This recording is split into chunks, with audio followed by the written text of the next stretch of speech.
Hello and welcome to episode 95 of The Great and Crowbar, a PC gaming podcast. It is the 2nd of June 2015. My name is Chris Thurston and today I'm joined by Tom Francis. Hello. Graham Smith. Hello. And Marsh Davies. Hello. We've entered that magical time immediately before E3 when publishers race each other to make E3 more and more irrelevant by announcing all of the things that previously would have been announced at major press conferences or publisher events just beforehand. And this week we've had two fairly substantial reveals. One will have happened in more detail by the time this podcast comes out and hasn't really happened yet. So we can start with that. There's a countdown clock for Fallout, probably. A Fallout MOBA. Oh god, can you imagine? To steal a joke from somebody in the office today, how thrilled is everyone going to be when it's Fallout Tactics 2? Yes, or an MMO like Elder Scrolls Online. Oh no. Oh, is there any more worst case scenarios we could do? No. But apparently no. Apparently that's it. So, assuming that this is Fallout 4 and that it is a, Fallout 3 style, Skyrim, but what with radiation and guns and things. How'd you feel about that? He said, opening the discussion. I'm excited, but I can't remember what was it like when Fallout 3 was announced and first shown. Was it like a mind-blowing technological leap, or was it just, oh, it's cool that the Oblivion people are doing a Fallout game? I believe it made just a lot of RPG fans very angry for a very long time. I think in terms of how it looked, it was just like, oh, it's Oblivion with guns. That was the kind of charge against it. I don't think it was a huge technological leap because it was running on Gamebryo. Yeah, it was the same engine, and it had, well, based on my recollections of having played it, it was just the same potato-faced NPCs and that sort of thing. There was also a game that was the colour of potato as well. Took the potato thing. I feel like the NPCs looked better because they had decaying flesh, so you didn't see the roundness so much. Fallout 3 was good though. I never played New Vegas. I saw a lot of people today saying that they wished that this would be Fallout New Vegas too. But I really liked Fallout 3. I thought it was a step forward from Oblivion in most ways in terms of its quest structure and the interesting things you found in the different towns. Yeah, it just had so much stuff in it. I think it was because it was the lead designer on it was the guy who was the lead designer of the Dark Brotherhood bits of Oblivion. Is that true? Yeah. I hope I don't know what he's doing now. I don't even know if he's still at the company. But I follow him on Twitter, but he only tweets once every 3 years. And usually not about what he's working on. It got far more out of Liam Neeson than Oblivion got out of Sean Bean. That's one thing I'll definitely say for Fallout 3. A game I otherwise like, but that's a fine fucking line. You know what I mean? It's just the phone was slightly closer to the microphone. If I was going to pick one thing, I'd hope that they do. I hope they don't spend any money on voice actors. Yeah, then spend the money on a voice director rather than get the game directors to coach the actors because they aren't equipped to do it. Clearly, no, because Bethesda have never. Well, actually, I suppose Dishonored is the one game where suddenly Bethesda dump trucking load of voice actor money onto a game hasn't come out completely disastrously. Like Lena Headey in Dishonored's pretty good, and who else is in Dishonored? Kind of forget. I don't know. Granny Rags is someone, isn't she? Is it Susan Sarandon? It is Susan Sarandon. Yeah. That's one of those things that's so surreal you kind of think you might have jumped it. That witch we burnt in a furnace was Susan Sarandon. So that was probably one of the instances where it worked. Burning Susan Sarandon alive. Whereas Elder Scrolls Online already mentioned astonishing how bad that result. I mean, Alfred Molina tried his hardest. Tiny, distant Malcolm McDowell. You enter a cave, and Malcolm McDowell's inexplicably far away. There's an amazing bit where you finally meet Bill Nighy, who is the king of the Bretons or something. Oh yeah, And you can tell no one's directing. Well, you can tell none of the actors are really being directed, but how they respond to that is like, John Cleese phones it in, and Jennifer Hale does well because she's used to doing games and she just does Jennifer Hale things. It's fine. Bill Nighy is obviously having loads of fun with it, because no one's told him what the import of the things he's saying is, and most of it's fantasy nonsense. So you've never heard he must be in the 70s now, Bill Nighy? 60s? Yeah, I think 70s? So. Yeah. An older man just having fun with the word Daedra. Daedra. They just put that in the game. But yeah, so that's a danger for both. One of the things that I saw on Twitter was Rich Stanton saying that he hopes there's like a huge technological leap between this and the previous game. I was wondering if actually that's really what I want. I kind of prefer that they weren't playing catch up with a new engine and actually just worked with the Skyrim engine and made something that didn't have, rad scorpions that fly. Stuff like that, Yeah, it's also, I don't think, it's just a very tough call to make it incredibly appealing to look at. Like, it's always going to be a wasteland, isn't it? It's sort of the point as the world's been destroyed. And Fallout 3 did have beautiful moments, but it was all the same kind of beauty. It was all the sunset over a blasted wasteland and a dead tree in the foreground. I never found it that unappealing, though. It did get a lot of flack for being a very brown game, but, it was a very interesting brown landscape. I thought the cities were underwhelming, but they couldn't really do those. They trammeled you through kind of like areas which you are, surrounded by conveniently fallen rubble so that you couldn't explore them properly and stuff like that. Yeah. So that's something they could certainly... Actually, the thing I'd love to see them do is, like, my favourite bits of Fallout 3's world were the kind of broken highways and stuff, where there's just these massive support struts and just roads that go into the sky and then are crumbling into nothing. And if they could do that on a massive scale, if it could just, be ruined skyscrapers or something, like something with, that extends vertically much more, that could be really cool. Because that was kind of what Skyrim did versus Oblivion. Oblivion was kind of rolling hills and Skyrim was just massive fucking mountains and just huge hype areas. I'd like to see a greater variety of licensed music, because actually when I think about Fallout 3 now, all I think about is the radio.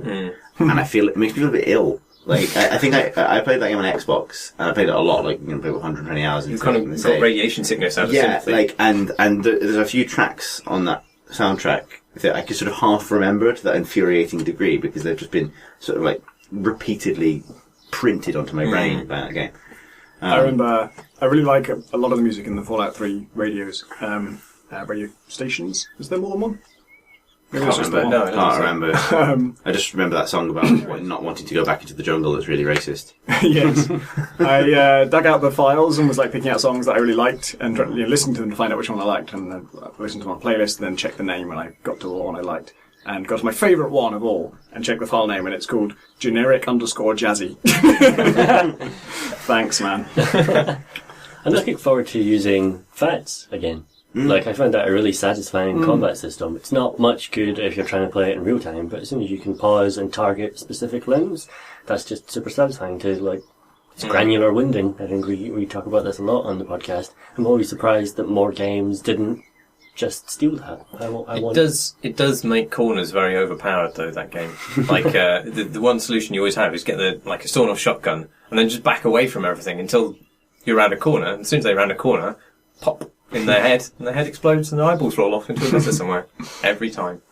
That's not so much a problem with VATS so much as it is a problem with the AI. The idiots that just stream around the corner. Lack of impulse control in that I make games unenjoyable for myself. Well, we all do that, I think. Yeah, I'm not sure I really thought about it much at the time, but actually every design solution to something that works was 1,000 times more work than you think, and after it's been done it seems like the obvious way to do it. But actually the way of making a real-time with pause combat system that has the kind of really works a lot like a much more abstracted system. You can imagine it just being like icons, like a sort of paper doll type thing with the enemy where you click where you want to hit and then you have a percentage chance to hit. And that is how it works. But they've mapped it perfectly onto a fully 3D, cool-looking real-time combat. Oh yeah, any kind of disappointment with it, I just say it's entirely my own fault. It's honestly brilliant. It's interesting that Fallout 3 came out before both a resurgence in acceptance and commercial success for more traditional CRPGs like Wasteland 2, like Divinity, Pillars, and so on. But it also came out before DayZ and the survival game boom. And both of those categories of gaming could inform Fallout really easily, because it's both a survival game and a traditional role-playing game. So I think an interesting direction, if they did go, would be to move away from that kind of mid to late noughties all singing, all dancing console action game and moved more into like a sandboxy kind of direction, that would be rad if they were willing, but probably not. There's always bits of Fallout's design that feel compromised, because they did do things like you sort of could drink water and that was sort of useful, but then there was the sort of risk of it being sort of irradiated, but radiating didn't really do much, and then lots of people modded it afterwards in order to actually make those decisions more meaningful. Well, that's how it's going to work with this, except it's going to cost you some money to buy those mods. Well, maybe so, but I was wondering if they would just be encouraged by the success of things like DayZ and those survival games to go, you know what, we can have these survival mechanics in the game and actually make them important to the player. Like, people have done that and players love it in certain instances, and so maybe we don't have to just water down the water mechanics until they're meaningless. But my main thing isn't that it takes a technological leap forward. My main thing is just that I find a lot of Bethesda's RPGs frustrating for being very broad but often very shallow, and I really liked Skyrim, but then I found I just got tired of it quite quickly because all the characters in it I met who I liked, I was just depleting of their life force. I've said this before, like... You shouldn't have been using that spell on them. you just do all the quests that they have and say all the things to them that you could say to them until there are no more things, and then they It's just... how real life relationships work. You've taken all my words, they say, slowly becoming fossils. They fade from time like that people in the photo in Back to the Future. Yes. Whereas, obviously they can't be infinite, obviously there's going to be some form of depletion, but I feel like, just in the last few years there's been a bunch of examples, most recently The Witcher, of RPGs which do a much better job at writing NPCs that feel not like vending machines for quests. They feel a little bit more like people, and they're a little bit more reactive in a way that you can keep them around as companions. Like, party-based RPGs, obviously, like Wasteland 2 do that really well, but it's sort of what I want Bethesda to do more of, so I don't feel like I'm just checking all the boxes until all the boxes are done. It's that age-old thing of people wanting, Bethesda to pick up Dragon Age's sort of, or Mass Effect's kind of depth of writing, Characterization. Yeah, Bethesda in the streets, Bioware in the sheets.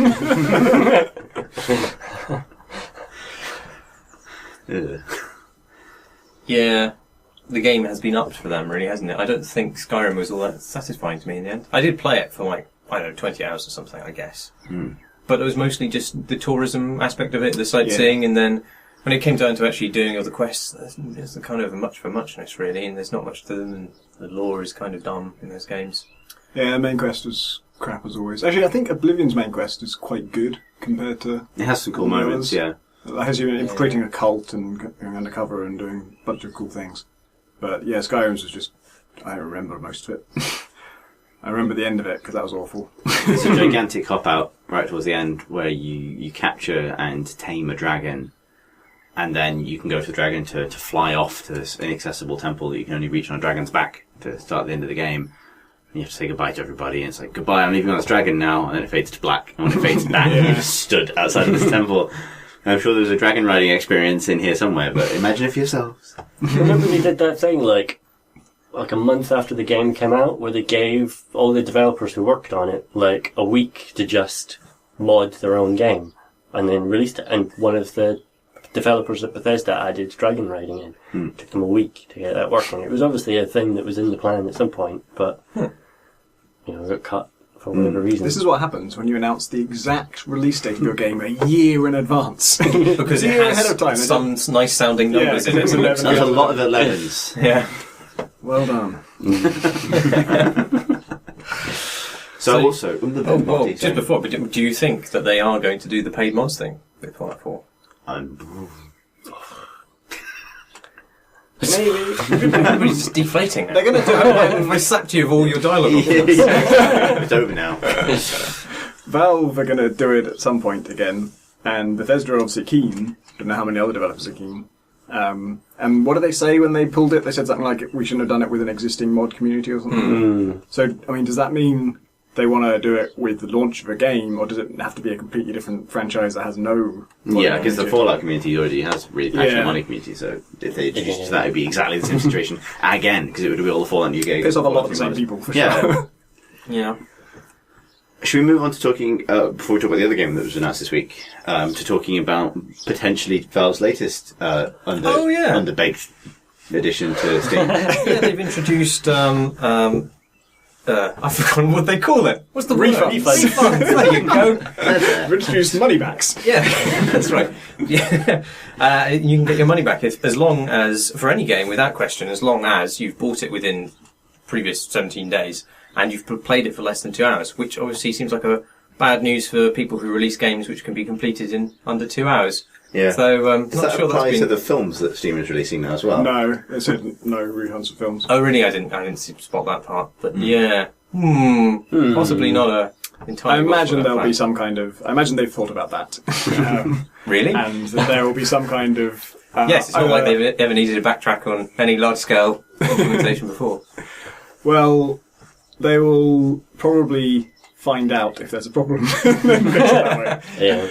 I mean, so there's two ways they could do it. They could either let individual developers opt out, which I don't think they'll do, or they could maybe let the developer configure the threshold. So you could say Right. they can only get a refund if they played it for this amount of time, like half an hour. Because, like, if you have a technical problem or something, then it doesn't take 2 hours to find out about it, right? If you can't Most of play the time, game.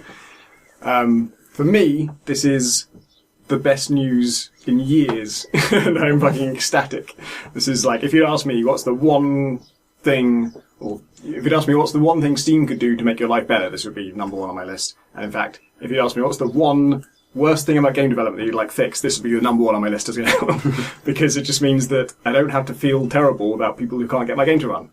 I Oh, yeah. can try and fix it, and if I can't fix it, they just get the money back, and everyone's happy. And that's such a relief. Because it's just a horrible feeling to, like, when you... Fixing bugs is difficult at the best of times, and sometimes grueling and frustrating work. Sometimes it's quite easy, and when you release a thing in front of a bunch of people, you always find out about bugs you didn't know about before, even if you did a big public beta, even if you... I guess I've never done early access, but I imagine even if you do early access, once you do proper launch, if you get new customers, then you get new bugs for sure. And fixing bugs when people have already given you their money and they can't get it back is like having a gun to your head whilst doing the most difficult and stressful work that there possibly is. And work that I'm bad at, so I'm probably going to fail in the end. And then I'm stuck in this horrible situation where I have their money and I don't want their money. I want to give it back to them, but I don't have a way of doing it. And previously, I mean, I've never really known, but like, Valve always said there was that they, you have no right to a refund. But I was always telling people, like, well, just ask for them for a refund, and they'll probably give it to you. And if they don't, then tell them to come to me, and I'll, see if I can authorize it. And in this release, they said that previously we told customers that they had no right to a refund, but in fact authorised many refunds. Now we're bringing it out into the open, sort of like they phrased it as if they're just admitting that they give refunds. Rather than, there we go. But so the other thing is the 2 hour rule and the 14-day thing is that's just for automated refunds. So that just means there's literally a button you can click, and if you match those two criteria, you instantly get your refund. But also if it's outside of that, then you can still contact them and they'll decide whether you get a refund or not. Okay. So that's why I think maybe they'll let you reduce that threshold, because if you had a game like 30 Flights of Loving that's like 15 minutes long, maybe you could reduce that threshold to like 0, and then they have to check individual cases. Yeah. Does this apply to early access games? Don't know. You would hope so. I mean, then most of all, surely. Yeah. Yeah, sure. Yeah, because that would be one explanation for it. Is it's the instant get out for another person who's just uploaded a Unity fucking sandbox trial prefab that doesn't work. Yeah. But on the other hand, there's going to be a lot of people going. But that's the point of early access, isn't it? Yeah, it's to test broken games, help fix them, and so on. The other thing about it is, I was wondering, is when you buy a game, the first time you load it, within a couple of minutes, like certainly within 2 hours, it sort of showers you in Steam trading cards. What happens to those trading cards? Because those things are worth 2p each, let's say. Could you make a repeated 10 quid investment in games that you keep taking back in order to generate pennies worth of Steam trading cards. Not because I would do Sounds this, like but a profitable because career. somebody will, because extensive trading of Steam trading cards already happened. So somebody's going to do that. They could do something where you're not allowed to sell a card until you've owned the game for more than, or until you've played it for more than 2 hours or something, or I guess, just yeah. like put It it in starts chats to get like really complicated at that point, but yeah, weird one. What's the other thing that's being released? The other thing's been announced. Announced, yeah. God, I'm not very good with words today. I'm being depleted of my language options, my dialogue options. It's going down. XCOM 2. that. XCOM 2, An extra XCOM. Starring the Snake Men. And the Helicarrier. apparently. Snake Women, actually. Yeah, apparently it's a snake girl, Yeah, Oh, really? yeah. the one in the trailer. Upon closer inspection, yes. How close? How does one tell when? There's no polite way to answer that question. Does it have little chest potatoes? Yes. Wow, okay. Well, it's anthropomorphized. At least up until the point at which it's no longer anthropomorphized. So, Yeah, I don't think snakes usually nurse their young in that manner. Never mind. But it is they the used to be secondary called, sexual characteristics, but they used to be called snake men, and so they are a cross between a snake and a man, presumably, and therefore the female version is presumably a cross between a snake and a human female, and they have properties of that. we have to call them snake people. Snake persons. I mean, but like, I believe the original XCOM monster that they're based on it's not like a hybrid or anything. It's just an alien called the Snake Man. Yeah. Yeah, because they look a bit like snakes. Yeah. I'm really excited about XCOM 2. I think it's going to be brilliant. But when a snake man turned up in the trailer that turned out later to be a snake woman, I groaned internally because it's the dullest. I know it was in the original, but it's just the dullest enemy idea ever. It's just like, let's take a creature from Earth and make it slightly humanoid. Whoa, you're blowing my mind. What other wonders await us out in the cosmos? Spider-Man. This is Maybe lizard men as well. cat people. I mean, there's a lot of, just not very well thought through future stuff. Like, just the fact that the cars, all the wheels on them glow. Yeah. Because it's the future. It's help you know where the Stuff wheels has are. to glow now. Imagine if we could invent that technology. Once we have that, man. So we should talk about the things that they showed other than a snake woman and Other some... than superficial things we hate. Yeah. There's a bunch of interesting stuff. Like, first of all, it's PC exclusive. Yeah. Yeah, that's Which, amazing. when was the last time a series went from being multi-platform to being PC exclusive? When it sold rather than almost the other all of way? its copies on PC. And, I mean, they've confirmed modding support, which the last game had a little bit of... Definitely has an exercise. We have a question, in fact, about a mod for Enemy Within. Monsters. Yes, it did, like the Long War and It's a so on. long war, yeah, but I don't know how that was made, whether it was whether Firaxis released tools or anything like that. Literally have no idea. Certainly, I remember them talking about it a lot, because it's just Unreal Engine, so they talked about it a lot, and I think never did actually release a toolkit in the same way as they did for all the Civ games. But they certainly wanted to. So it's cool, it's got that. It's also got procedural levels now, which is also cool. Yeah, that's right. Because the first game, they were all hand-designed. Oh, really? Yeah. Yeah, they're all set maps, so after you've seen them a few times, you kind of know where things are likely to be. I think the enemy placements were randomised, but the geometry of the maps themselves was Right. not. Yeah. Yeah, that's good news. That's super cool. There's also a bunch of stuff they haven't announced or mentioned, but it's sort of implied in the trailer. So stuff like there's a shot of one of your units with another unit over their shoulder in like a fireman's lift, which is a thing that you used to be able to do in the original XCOM games, but you couldn't do in the last one. So like it was part of it that you a downed soldier, you could try and drag them back to your lander thing, your VTOL thing that you flew in on. Oh, right. That was always really cool and tense situation. It's like an invisible link. Like, Yeah. Link. Yeah, so it's implied by the trailer that that's back. They also that massive ship apparently is your mobile base. Yeah. That's where you'll be. We should explain. They've sort of inverted it, so the aliens now run Earth as sort of some kind of like occupying government, and XCOM are this invading force in a giant UFO, basically, which is also the base. It's actually launching proving missions. that my first bungling failed attempt at XCOM was the canon. That's actually what they're carrying on from. Was Oh, yeah, well, XCOM just fucked up completely, just lost all the countries, screwed it up, aliens totally took over. Yeah, I'm wondering how they're going to fold that in, if they're going to include the ending in the first game as like in continuity with this, or if it's just set in a different XCOM universe or whatever. But yeah, it's interesting. Apparently, this is mild spoilers for the main story of XCOM, so skip forward like 30 seconds if you haven't finished that yet. The guy, actually, does anyone in this room care about spoilers for XCOM? No. At one point you have to select one of your people to be like a sort of sacrifice, and they go out and they meld with an alien thing or something and like blow themselves up at the end, and that's kind of how you win. They become like the kind of psychic god of XCOM, yeah. Yeah, apparently they're not dead. I thought I was killing them. I thought that was the whole thing. It's like you pick this one person that you become really attached to, and it's like a massive sacrifice. But Jake Solomon, the creative director, says, no, we're not dead. Oh, I thought, that kind of spoils the end of my campaign for me. Because my me, as in my little XCOM me, because it was all my friends when we finished it, I bled out in that final room. And so the sacrifice of one of my other friends at that moment felt quite poetic. That was like dead there in that room, but no, apparently not. Apparently it was just me that died in that campaign, so that's fine. I quite like the idea of it being not specifically that you're like a rebel force, but if that means that, as in the trailer, you're fighting in environments which aren't hostile initially. And there are civilians moving around. Because obviously everything in the XCOM Enemy Unknown is reactive. You know, the aliens have come down, killed a bunch of people, or taken people hostage, or whatever else, and then you're coming in and it's already a combat zone. Whereas in that trailer, that's not the way it's happening. You know, it's an oppressive city environment, which is also cool, and then you initiate the combat. So I half wonder if, are there going to be missions like that where you're or just walking kind of incognito through a like Syndicate kind of. Why not? I mean, like, why not have like a stealthy start to a mission, or a mission where you've got to try and minimise civilian casualties as they're moving around, That'd fleeing, be awkward panicking. if they keep the mech suits.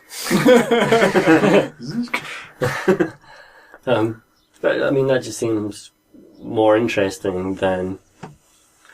Look, I loved Enemy Unknown, but I kind of feel like I'm done with those 3 or 4 mission types that they had, and so anything that adds variety to, in more ways than simply adding extra units, because they already did there was an expansion, wasn't there? Yeah, Enemy Within. Yeah. Yeah. It was a really good expansion as well. Yeah. It just added the mechs and the melding and that kind of gene mods, which were kind of insane. Like, you could get one that made you basically invisible, and that sort of solved the game a bit. Yeah, that'd be something I'd be interested in them to fix, is that power tilt, where like the first, XCOM traditionally has like a reverse difficulty curve, where like when you understand how the game systems work, your first 3 to 6 missions are incredibly hard and really important, and if you fuck up too badly, it's basically over. But then after you get to a tipping point where everything after that is basically trivial, unless you do something really stupid, because your guys get to a certain power level where it's like you have your A team, and your A team can do everything because they have mech suits and rocket launchers and invisibility and sniper rifles and it's like if you're skillful at the game, like from the starting conditions, which are the same all the time, then your people get better and more powerful, and so you don't need to be as skillful at the game. Whereas if you're bad at the game, then you lose those people and you don't level up, then you're stuck with recruits at much harder missions, and so the game gets harder and harder. So you it's always balanced the wrong way. Yeah, I mean, people who play on it does have like crazy difficulty modes, and people who play on impossible level difficulty with Iron Man, so you can't save or load.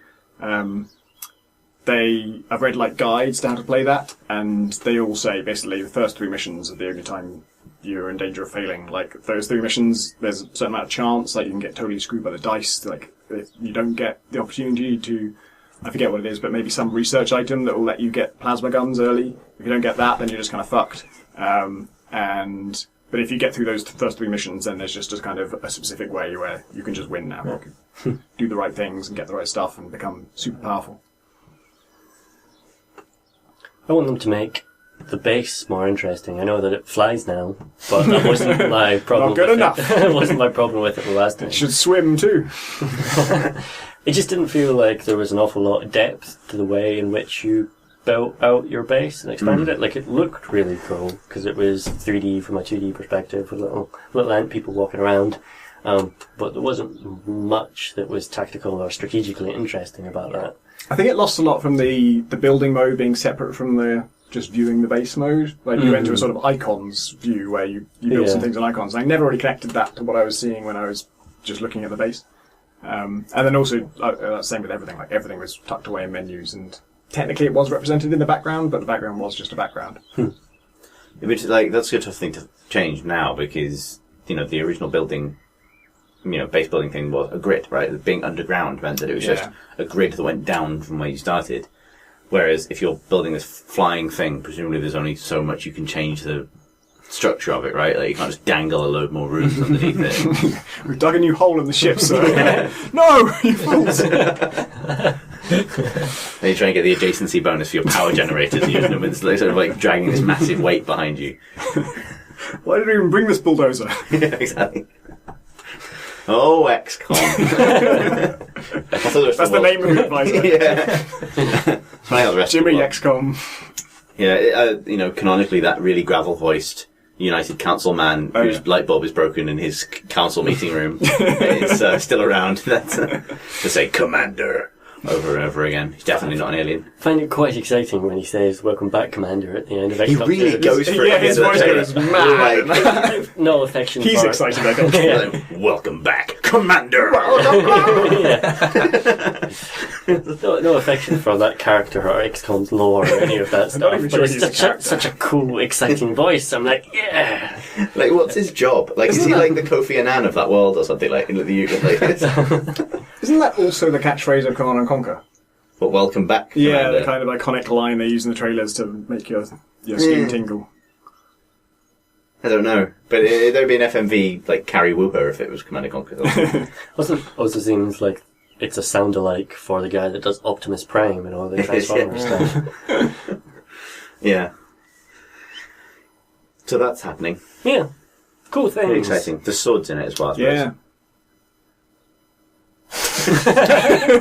No further comment on the swords. Just, swords. What have you been playing, Graham? I've been playing a couple of things, as always, both of which not for very long. Most interesting of which is Concrete Jungle, which isn't out yet, but which is a kind of full retail release and development of what was originally a Flash game, and it's a city building puzzle/card game. You've got a grid of 5x5 squares. I'm with you. Each building takes up one of those grid squares, and each building casts adjacency bonuses on some of the squares around it on the grid. And those adjacency bonuses give that tile 1 point. And then you can stack them by placing other buildings that have adjacency bonuses to give a certain tile 2 points or 3 points and so on and so forth. And then you place buildings on those squares that have those points on them that are point collecting buildings. And at this early stage of the game that I'm playing at the moment, those are houses. So say you place down a park, and that will put 1 point in 2 squares in front of it and behind it. And then if you place a house on there, you collect that point. And then, because it's a grid, and it's really beautiful to look at. It's from an isometric perspective, like actually isometric. And the columns have a point target that you're trying to get to. So, in the early game I'm playing at the moment, is 3 points you have to get to for each column.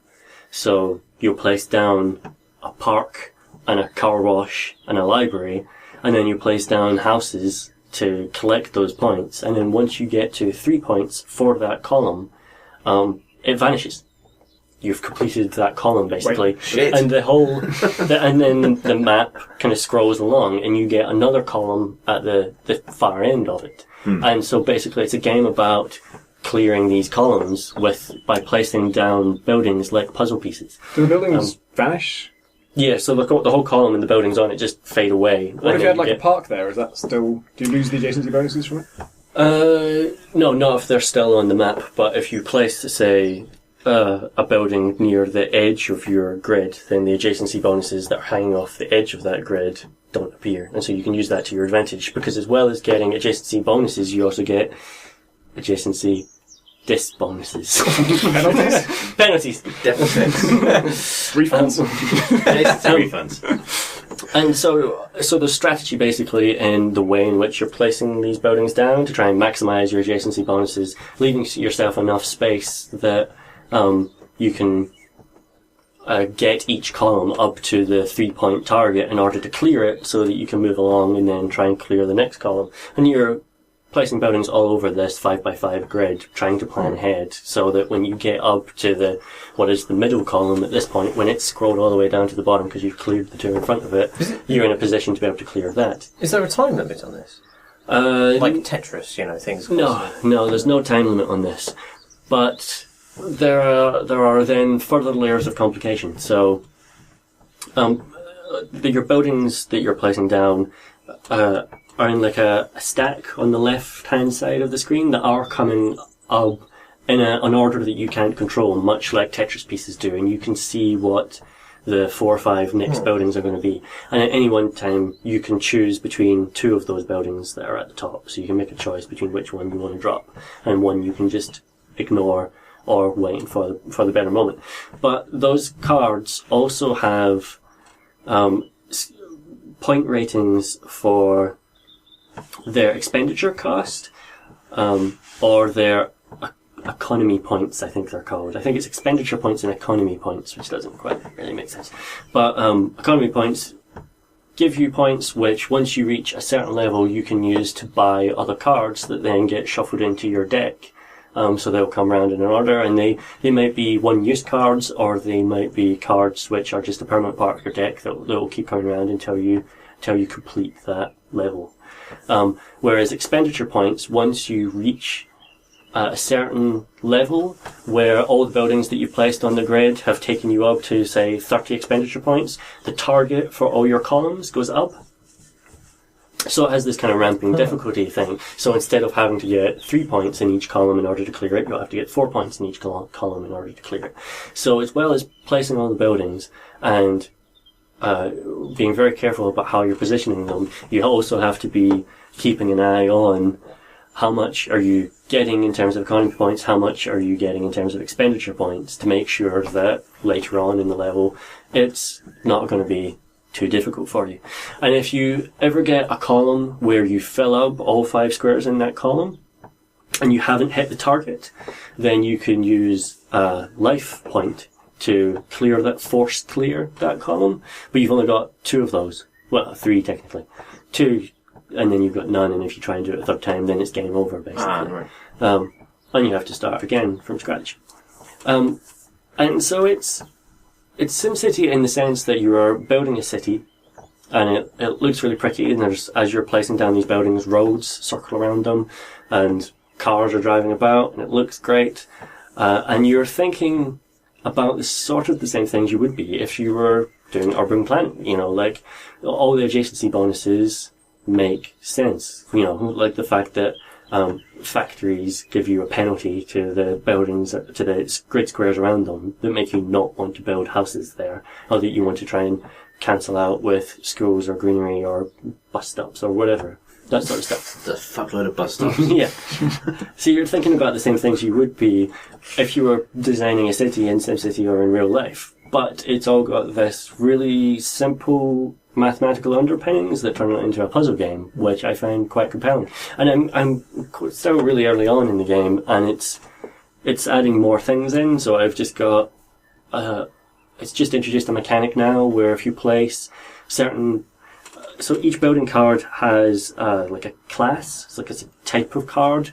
So if you place 3 of those buildings that are all of the same class next to each other, they form a block, like a city block, that then all get benefits, basically. Which you can then, so you could place down 3 houses down next to each other. They would become a block, and then you could say place a town hall next to them, and that would affect that entire city block rather than just affecting the tiles that are adjacent to it, if you know what I mean. That kind of stuff. So it's doing all this really interesting stuff, and looks great, sounds great. It's not out yet. I think I played this game, or something very similar to it, maybe 5 years ago on XBLA. But obviously it doesn't sound like it looked the same. It sounds like the version I played was much more Tetris-y in that everything you you had to slot them together as well. Like, libraries were X-shaped and Okay. Well, I mean, this, like I say, was originally a Flash game. In fact, I think maybe 2 or 3 different Flash games okay. that well, maybe they came out over a long while. Or someone just nicked the idea for an XBLA game. Or that, yeah. Maybe. Could be that. Yeah. Whereas this was, I think it was kickstarted. Oh, wow, okay. Made by a guy called Cole Jeffries. He's from the UK somewhere. I think he kickstarted it for not very much, like a few grand or something like that. Got the money he was asking for. He's been working on it since. That sounds right. It is. And we'll put a link in the show notes to one of the free versions, because they're relatively similar in terms of mechanics anyway. The other game I've been playing is sort of similar in that it's about just increasing numbers. It's called Holy Potatoes, a Weapon Shop? Holy Potatoes, exclam, a weapon shop, question mark, exclam. And Terrabang. Which is sort of like, I think we've talked about Reciteer, an item shop term. Sort of like that, in that you are making items that you then sell to heroes. What's maybe initially most different about it is that all the characters are potatoes, which is hence the name. You say hence the name. Yes. Then you've got a little shop. You place down your potato men, each of which have potato people. Sorry, each of which have their own certain skills and bonuses. Like some of them can apply speed bonuses to weapons or accuracy bonus to weapons. Some of which are good at designing weapons. Some of them are good at forging weapons. Some of them are good at selling weapons, because you then, once you've crafted an item, you send one of your potato people off to the village. Noob Village it's called. I didn't want to say that out loud because it made me cringe slightly. Send them off to Noob Village in order to try and drum up interest from the local heroes, who then say how much money they will buy it for, and you've got to try and you're taking into account how much money they're offering you, but also how much selling it to them is likely to increase the fame of your weapon shop. What things affect the fame? Well, heroes have certain preferences or abilities, so they might be a ranger, so they prefer bows and speed. So if you sell them a bow with a speed bonus, then they will rate that more highly, and it will benefit them more in their quests than if you were to sell them a dagger. They might still bid for the dagger, but you'll get more of a fame bonus from selling them the bow, even though they might not be offering you as much money for it as someone else. And there's that kind of nice leveling curve there, where you're leveling up your store, you're leveling up all your little potatoes. They get better at forging weapons as you use them to apply bonuses to the weapons, or as you use them to be the person that goes to town to barter for the supplies that you're buying or the weapons that you're selling. And it goes round and round. But it doesn't feel to me like there's an awful lot of strategy there. Like, whereas Concrete Jungle is all about increasing those numbers through tactical decision making. Holy Potatoes just feels like you're just waiting for the numbers to go up, and there's a kind of satisfaction to that. And then the music is really Moorish. There are other things that make me cringe about it, like the fact that all the potatoes are for some reason inspired by or parodies of video game characters. So I think like the first potato I got was called Laura Croft. And she looked like Lara Croft a little bit. And Bulk Brogan, he's not a video game character, but yep, it's a potato based on Hulk Hogan for some reason. And a bald potato called Agent 46 is the kind of... Is that a potato joke? Not that I know of. No. But it took me an awful long time for me to get that was a Hitman reference. Because it doesn't seem like the most subtle one. Well, if you say, like, okay, he's a potato and he's bald, and all the other potatoes have hair, but potatoes don't normally have hair. So I didn't look at him and think, oh, that's a bald potato. And so the fact that he was called Agent 46, I just glazed over. It was just... because it doesn't make any sense. So it's charming, and I quite like games where the numbers just go up. Like there's a satisfaction in just grinding away at something. But it's not as tactically interesting or satisfying as Concrete Jungle is. Sounds like the kind of charming that makes you cringe. Yeah. What have you been playing, Tom? Two things. One is just a little puzzle game that was made for the Ludum Dare challenge, made in a weekend by Alan Hazelden. Oh, yeah. Called You're Pulleying My Leg. It's a game about pulleys.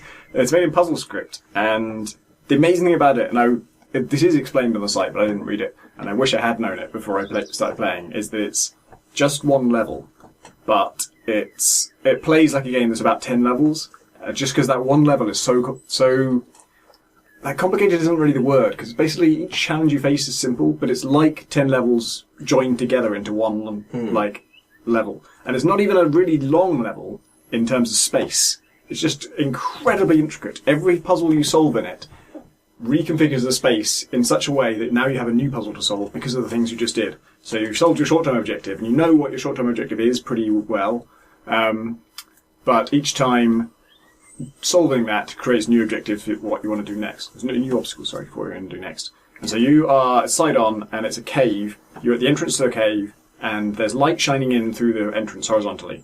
And in front of it, there's two platforms joined by pulleys, and you can stand on any of these platforms and press up and down to move those platforms, and the other one moves in the opposite direction.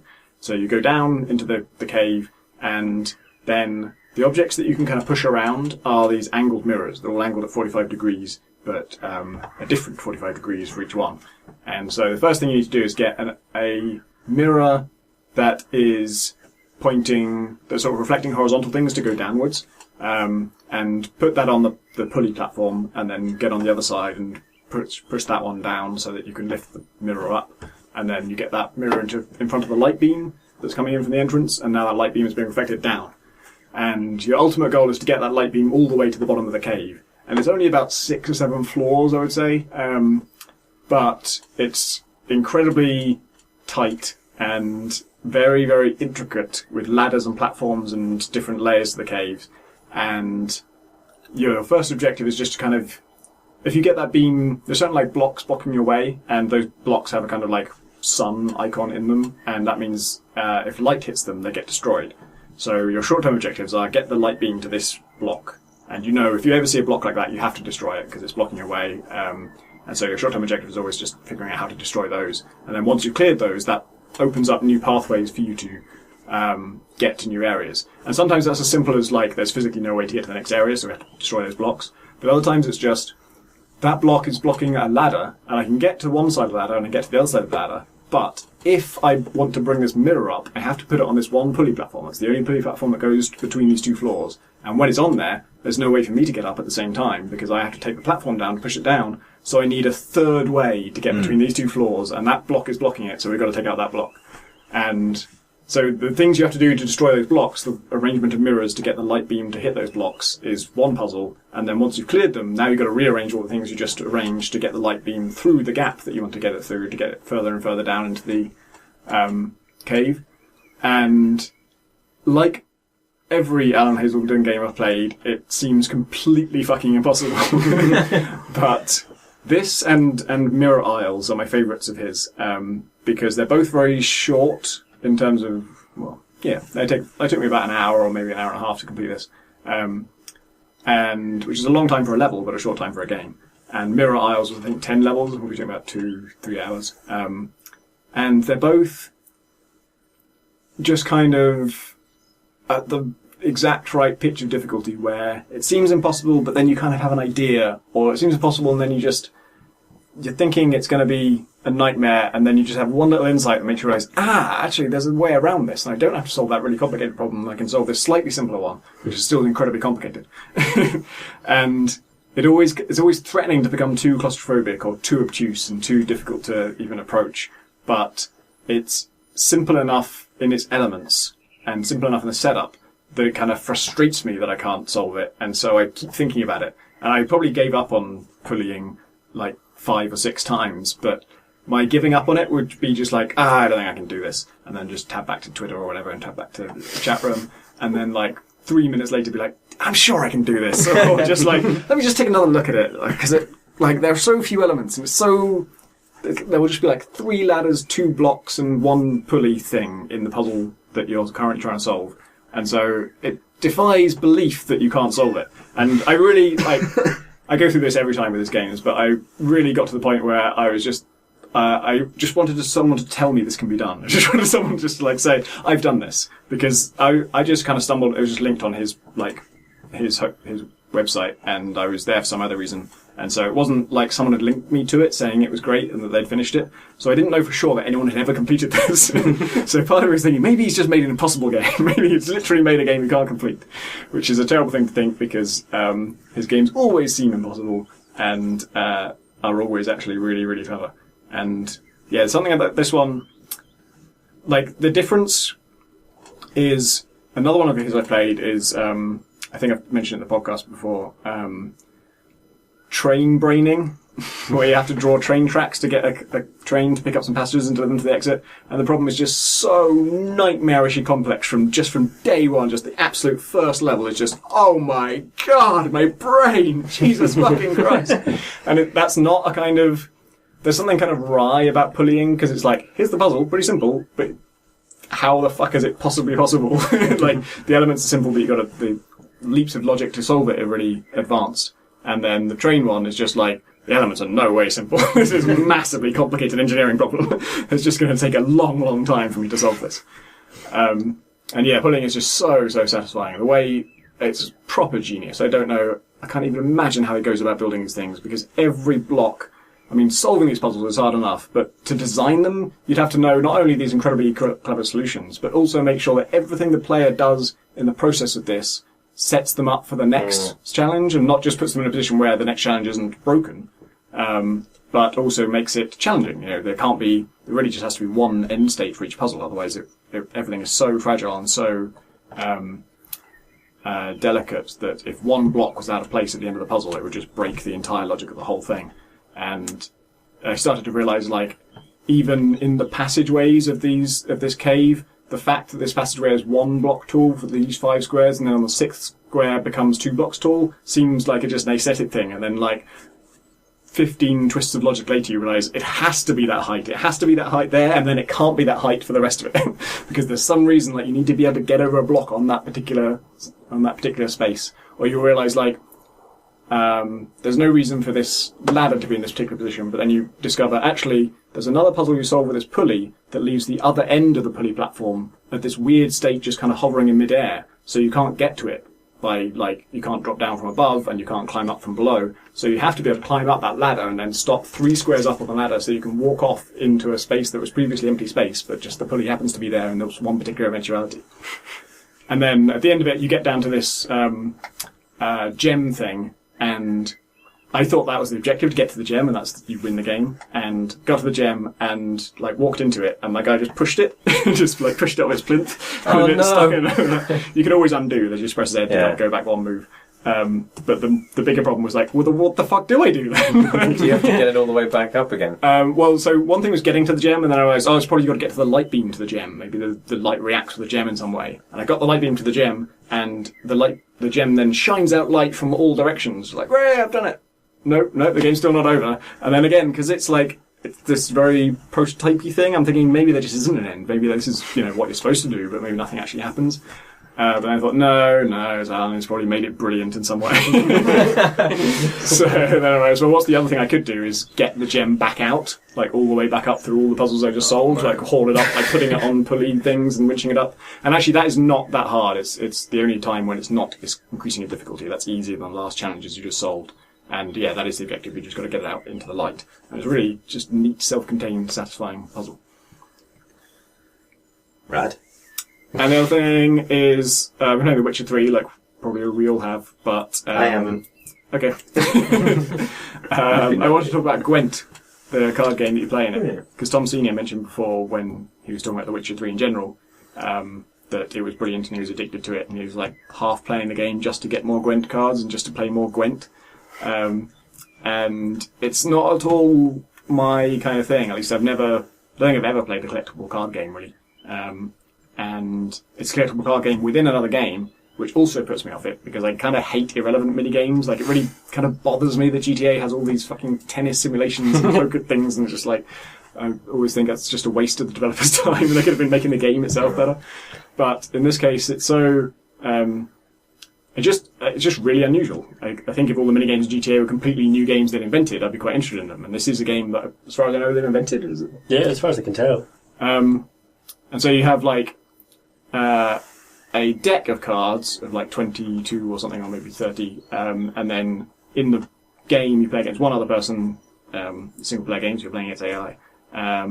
And you get dealt a hand of like 10 cards from your deck, and then that's random. And all the cards will be things like, this is a footman, he's melee and he has a value of 1.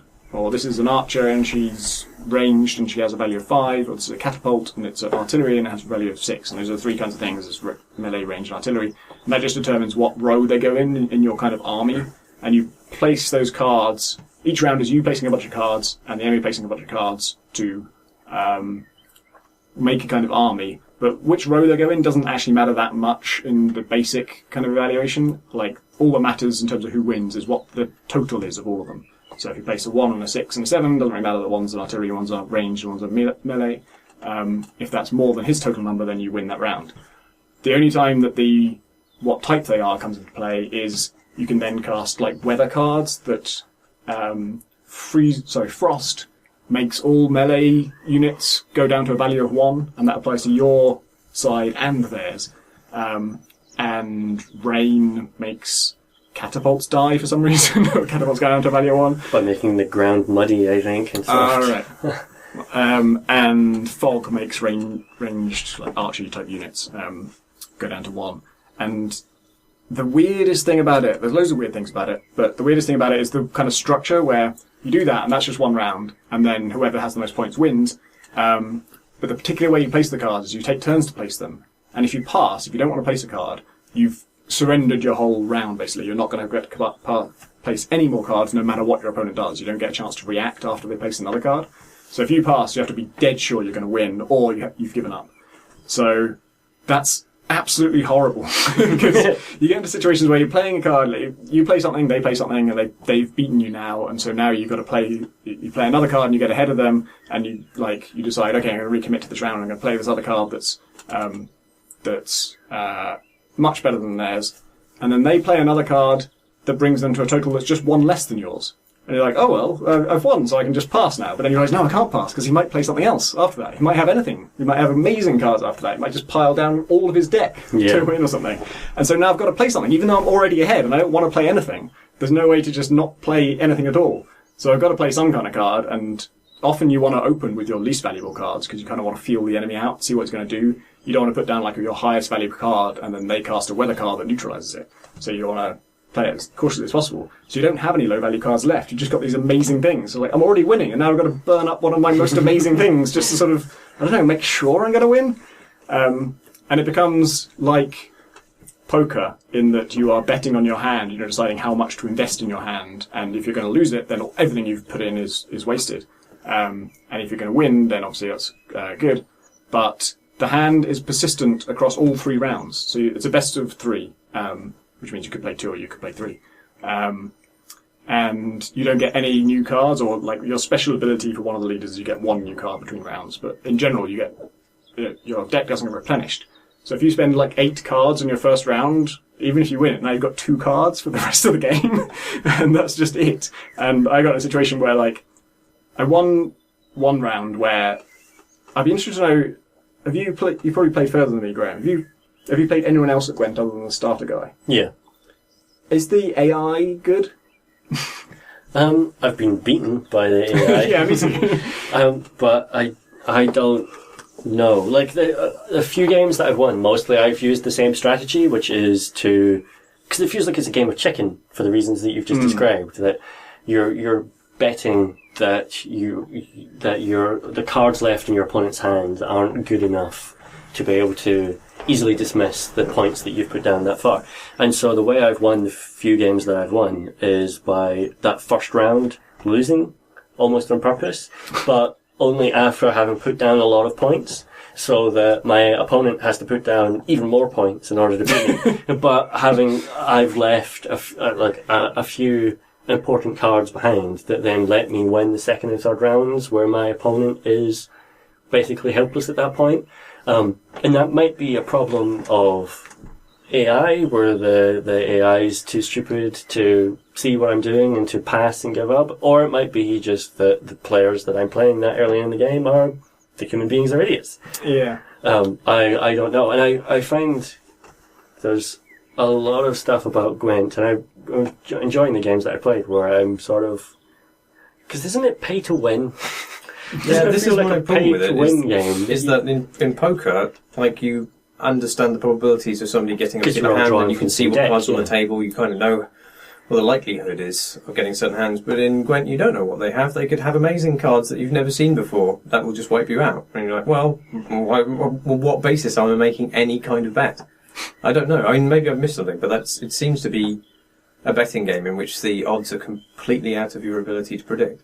Well, you can maybe predict them, but the way that you get new cards, or one of the ways in which you get new cards, is that you simply buy them. You can just go around, and when you go shopping for bread and wine and new swords, you also buy Gwent cards. Ah. And so, well, then surely it's a pay-to-win game within this world. So I'm only playing against the starter guy, and I think he has the same deck every time, probably. Okay. And I assume it's a basic deck, and I only have the basic deck. I haven't found any new cards. And yeah, it's really, the AI seems sometimes mad, but also I lose to it. Like, not always, but I had one round where I was getting really, really into it and really enjoying the logic of, like, you know, I've really overcommitted to this round, I really need to win this one, otherwise I've wasted so much on it. And it came down to a very tense second round where I think we each won one, and then on the third round, maybe it wasn't the third round, but I got in a situation where I was only just, I think it was that situation I was talking about where I was like 1 point behind, 1 point ahead, but I still had to play something. So I'm like, well, I don't have anything bad to play. The only thing that wasn't absolutely vital was like this 4 value card, which is not that great by itself, but I had another 4 value card that's of the same type, and if you play them both at the same time, then they double each other's value, and it becomes incredibly good. And I played it, and then he played something else, and then I've got to play something, so I just played the other 4 card, and then doubled their value, so it just went to absurd, like, score, and nearly doubled his thing, and I was like, it's a shame I had to burn those good cards to win this round, but at least he played this long enough and wasted his cards. But then, even when I had that massive, massive lead, he kept on playing cards. Even though we had one more round to go after this, he was just burning through his deck on a round he couldn't possibly win. I knew he couldn't ever win it. And he didn't win it. And so then on the third round, he just had no cards left, really. And so I beat him on that basis. But then the next round I played, you pick like a leader card, and that gives you one special ability. And I think it's the faction special ability. And my faction special ability is I get 1 card replaced after each round, which is good. And his faction special ability is he wins any draws, which doesn't seem like a big deal, except that this round we got into an absurd match where we both, like, round 2, we both massively overinvested, and it got to the point where I was doing, all I had left was was 3 weather cards, and one of them would reduce all the range characters, but I was beating him on range, so I didn't want to do that. One of them was a weather card that was already in effect, like a fog thing, and he'd already cast a fog thing. But like almost all of the cards on the board had been neutralized by weather effect. He'd cast some, and I'd cast some, and so like almost everything was neutralized. And so I had a clear weather card, which would wipe it all out and restore everything's value. So I was trying to figure out, do I actually have more points than him if we reset these things that have all been reduced to 1 back up to normal? And I looked at it for ages and ages and ages. Do I clear weather or do I not? And if I'm not going to clear weather, then I might as well pass, because the only other thing I can do is neutralise my own archers, which is not a good idea. And so eventually I passed, and he cast a clear weather card and revealed all the numbers and added them all up, and we were equal. And so I lost because it's a draw, and then we went to the third round, and I have 2 weather cards, and he has like nothing either. So we literally had 0 points between us. Well, 0-0 is another draw, so he wins again. Fucking hell! It's kind of like, although I'm suspicious of it, I've really enjoyed every game that I've played of it so far, and like you, I love the fact that it's just an original game. It adds so much to the fiction of that world, the fact that it has this game in it that people are playing, and I'm really enjoying just when I'm walking around. Like, there's a point pretty early on where you go to, I don't know, like the Emperor's Palace or something like that, and after having a meeting with the king, just going out to like a little square where there's some rich fancy folk sitting around and challenging them to Gwent and stuff like that. It's just adds a kind of nice pacing thing to the world, I find. I guess maybe the way you sort of approach it is you play these people as you encounter them, and then if you hit someone who's just way too hard for you, then you go off and find some Gwent cards to kind of adjust the difficulty of it for yourself. Which is like, it's slightly less offensive than pay to win because you don't actually pay any real money. Yeah. Just play the other game for a while. You have to go back to this mini game called Witcher 3 and kill some monsters. Really good card art in this pseudo-medieval society they have. Yeah. I suppose there's like Hearthstone's single player dungeons have this thing where you're up against sort of increasingly unfair decks that the first time you play them it's deliberately done so that you really don't know what they're going to pull on you at all, and the idea is it's sort of designed so that you fail once and then see that as a challenge to go and build the deck that will beat it again. So I wonder if there's an element of that every new NPC you encounter represents. You know, yes, it's a kind of unknown challenge when you first encounter it, but the challenge is come back and beat me later. Come back and beat you after having failed once. It certainly hints that there's that kind of strategic depth there. The fact that there is cards are split into different factions, you know, and with faction leader bonuses and that sort of stuff. So you can build different types of deck according to the different races of the world of The Witcher 3 and that sort of thing, which suggests that, you know, you come to learn the different types of deck that your NPC are going to have. That it's not simply that they have a random assortment of cards, but, oh no, this person's built a elf deck or a goblin deck or whatever that Witcher lore stuff is. The leader that you play as, you start with just one deck and you can't change it. His little slogan on his card is just, "It is natural and beautiful for a man to love his sister." Really? Yeah. So I guess it's his motto. Great. It raises more questions than it answers. Talking of which. What? Hey! What a segue. I still don't get it. No, I still don't. Explain. What are we segueing to? Invisibly? Questions. Aaron... Let's call him Aaron. Looking at this, Annie. Dear Great and Go Far. That's a nice positive one. Based on your collective recommendation, I fired up Invisible Ink this weekend as a palette cleanser between Witcher 3 sessions. He's very on message for our current games. I can see all the lovely systems you've gone on about at length on the pod, but my god is it hard to pass that world visually. There are so many superfluous doodads in the level that partially obscure the things that actually affect play. The in-game solutions to this are a remove walls option that makes it difficult to see where the doors are, and a tactical view that massively simplifies the display as long as the button is held down. And of course the standard cyberpunk see what the AI sees matrixy hacking mode. The tactical option in particular reminds me of things like the Arkham game's detective mode, where players have little incentive not to constantly use the enhanced view. The developer response is often to make this view limited or unpleasant in other ways, for instance Wild Hunt's Witcher senses and their somewhat nauseating fisheye effect. It begs the question, if an alternate mode makes the game simpler and cleaner for the player to digest, why wouldn't the developers just make that the UI? With Batman, I kind of get it, because it's a known IP where the players expect a certain kind of aesthetic. Imagine Batman just being constant detective mode. Taking the franchise in a new direction. But Invisible Ink could have just as easily been a game about moving simple icons through a field of coloured squares. At what point does a game's detective tactical view become justifiable as a temporary overlay and not just something that could have been incorporated as the base UI? Can you think of good examples of detective mode the game? One that comes to mind is Frozen Synapse. At least previous to its grey and gritty Prime Redux. Oh yeah, there was a version called Frozen Synapse Prime that was less digital. Best, Aaron. When we say detective mode, are we talking about games where there's a button you can push that will make things blue? Yeah, okay. more or less. Yeah. I find that setting and art and the fantasy of a world matters more to me than I used to realise. And so if Invisible Ink was just a game about icons moving through a world of coloured squares, that would be much less appealing to me. Yeah. It does just lay bare the underlying maths of it a little bit more, which, just is off-putting in and of itself. But also, I just like the spy movie fantasy. Same with Concrete Jungle. Like, if it was just a game about getting to the number 3 to make columns disappear, yeah, They call it threes. yeah, it doesn't appeal to me that much. I'll maybe play it, but I'd play it for 10 minutes, appreciate it on some level, but then not go back to it. But the fact that it's Concrete Jungle is about cities, and it looks nice as you're putting these buildings together. Sometimes I have to right-click on the buildings to check what type of building it is, but that doesn't bother me. I guess the solution in Invisible Link's case was maybe that you should be able to, instead of have to hold down Alt in order to make that view appear, make it a toggle, so you can just press Alt, so those players who want to just play in that mode all the time can. I've still never used that mode. I've heard about it, but I didn't hear about it until until after I finished. How is it different to Incognito mode? It highlights...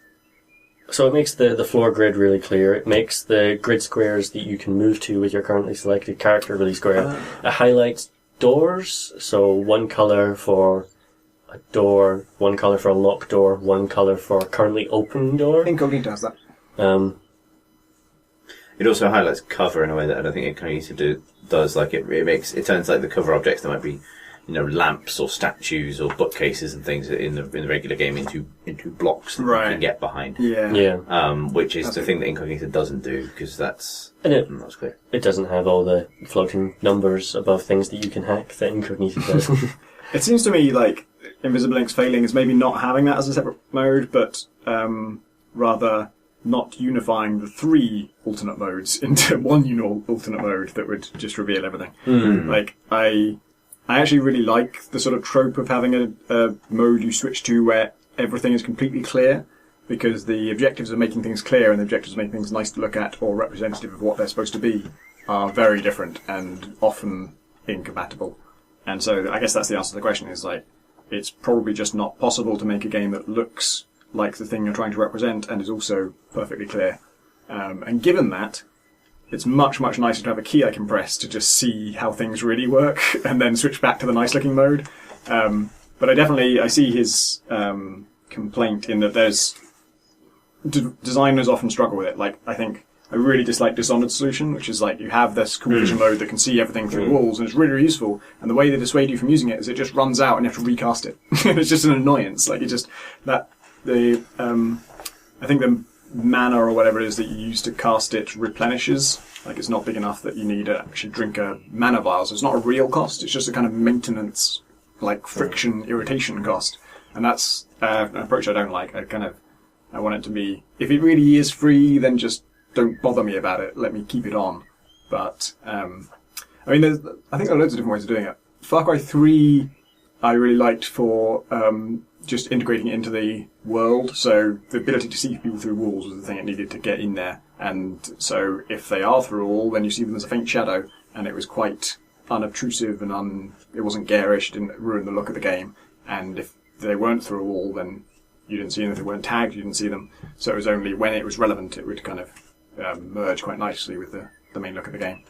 The way I did it in Gunpoint was, we have crosslink mode where you switch to it and it highlights all the electronics, like Incognito, but also kind of emphasises, where the solid walls are and where the empty space is, just in case that wasn't clear. And the only drawback of using it, there isn't really a drawback of using it, except that it's a gadget that you get out and look at, and as soon as you press a movement key, you put it away automatically. And so it's not as if there's like something in the fiction that says it's impossible to use a crosslink device whilst moving. It's just that when you start to move, we assume you want to put it away and move. And you might not want to, but hopefully it doesn't feel frustrating, because it's just kind of like, that's one of the bullshit rules of this game world. It's impractical. It's like walking and texting. Yeah.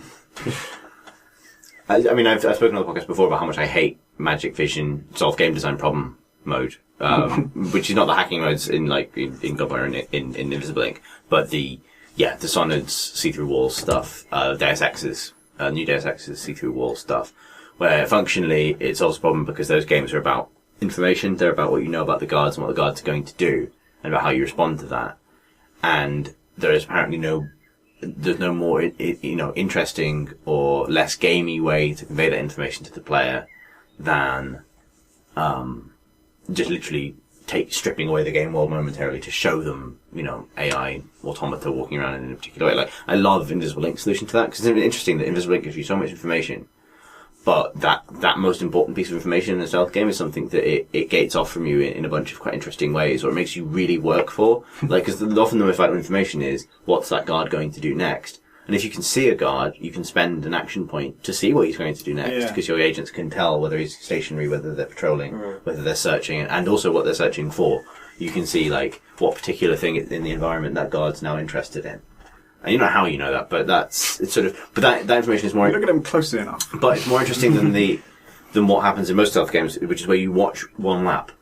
You sit and you wait for the guard to do one lot of the things that the guard does before you then act. Whereas in Invisible Link, the moment you see a guard, you can go, okay, it's about to do that, and it encourages you to keep moving in this really interesting way. The other thing is it ties into like why you hack cameras, which is not just or sound panels, which is not just to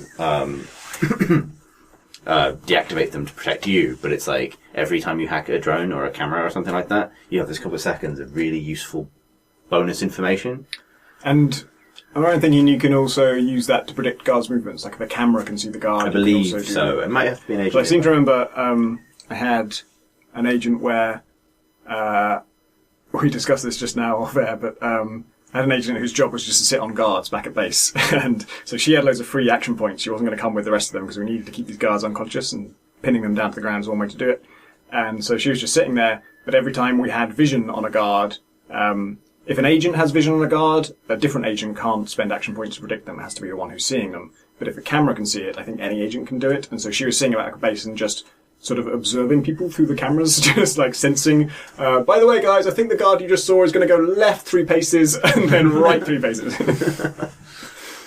That's a nice solution, because again, it keeps you moving, and it doesn't really, even though obviously like Invisible Link gives you lots of information that it kind of explains away under cyberpunk things are happening, it still feels far more part of the game world than like the specific way that enhanced vision is implemented in games like Dishonored, where it's so specifically the information you need that you can't really believe that ability is a magic thing. If you know what I mean, like the other magic powers, they're not. It isn't what's being suggested here, where the devouring swarm of rats spell could be replaced with a slowly kill this NPC over time spell, right? Like takes 5 seconds and then they will die, because that's exactly what that spell does in Dishonored. But it has an aesthetic purpose in order to tie it into the world in some way, to make it feel like you're actually interacting with the fiction. Whereas the vision mode just shows you things you know. It highlights collectibles and guards, which suggests that part of the outsider's skill set is detecting things that is detecting. I wish I could recognise what objects were interactable. Yeah, exactly. You know what I mean? That's I think where it breaks the game for me, because it only serves a game purpose. Not that summoning rats serves a practical purpose a lot of other ways, but you know what I mean? Yeah, I suppose the hazards of having 2 different kinds of vision modes which are integrated together are demonstrated by Monaco quite well. So you have kind of the blueprint map view, which would then kind of blossom into a fully rendered cone of vision wherever you're looking. Yeah, so the areas you weren't looking at right now became blueprints, and the areas we're looking at were rendered as realistically. Which gave the effect of the map kind of just strobing with, as areas. Yeah, I found that game incredibly hard to pass. Yeah. Kane writes, "Hello! Hi! In Prison Architect's most recent alpha, they added a stat tracking a prisoner's reoffending chance, and that chance can be reduced either with harsh punishment or rehabilitation programs. There is, of course, a real-world political and academic debate about whether punishment or rehabilitation are better methods of reducing a prisoner's chance of reoffending. But in-game, you need to balance the two so that one is not inherently better than the other. This is a common problem in games that attempt to simulate real things. The need to apply artificial balance to make the game part challenging. Take, for example, Democracy 3, in which every country is pretty much guaranteed to drop the highest possible credit rating to the lowest possible credit rating in your first term, creating a debt crisis that would never happen in real life. A true simulation is unbalanced because, unless you're simulating the first law of thermodynamics, the system you're simulating is unbalanced. To turn a simulation into a simulation game, you have to add artificial balance, and in doing so, you unavoidably create concrete political messages. In Prison Architect's case, you end up making a statement that punishment and rehabilitation are equally practical solutions to crime. In democracy's case, you make the statement that short-term deficits during a depression are economically ruinous. Is this really an unavoidable problem? Could a properly balanced simulation be as interesting to play as a gamified one?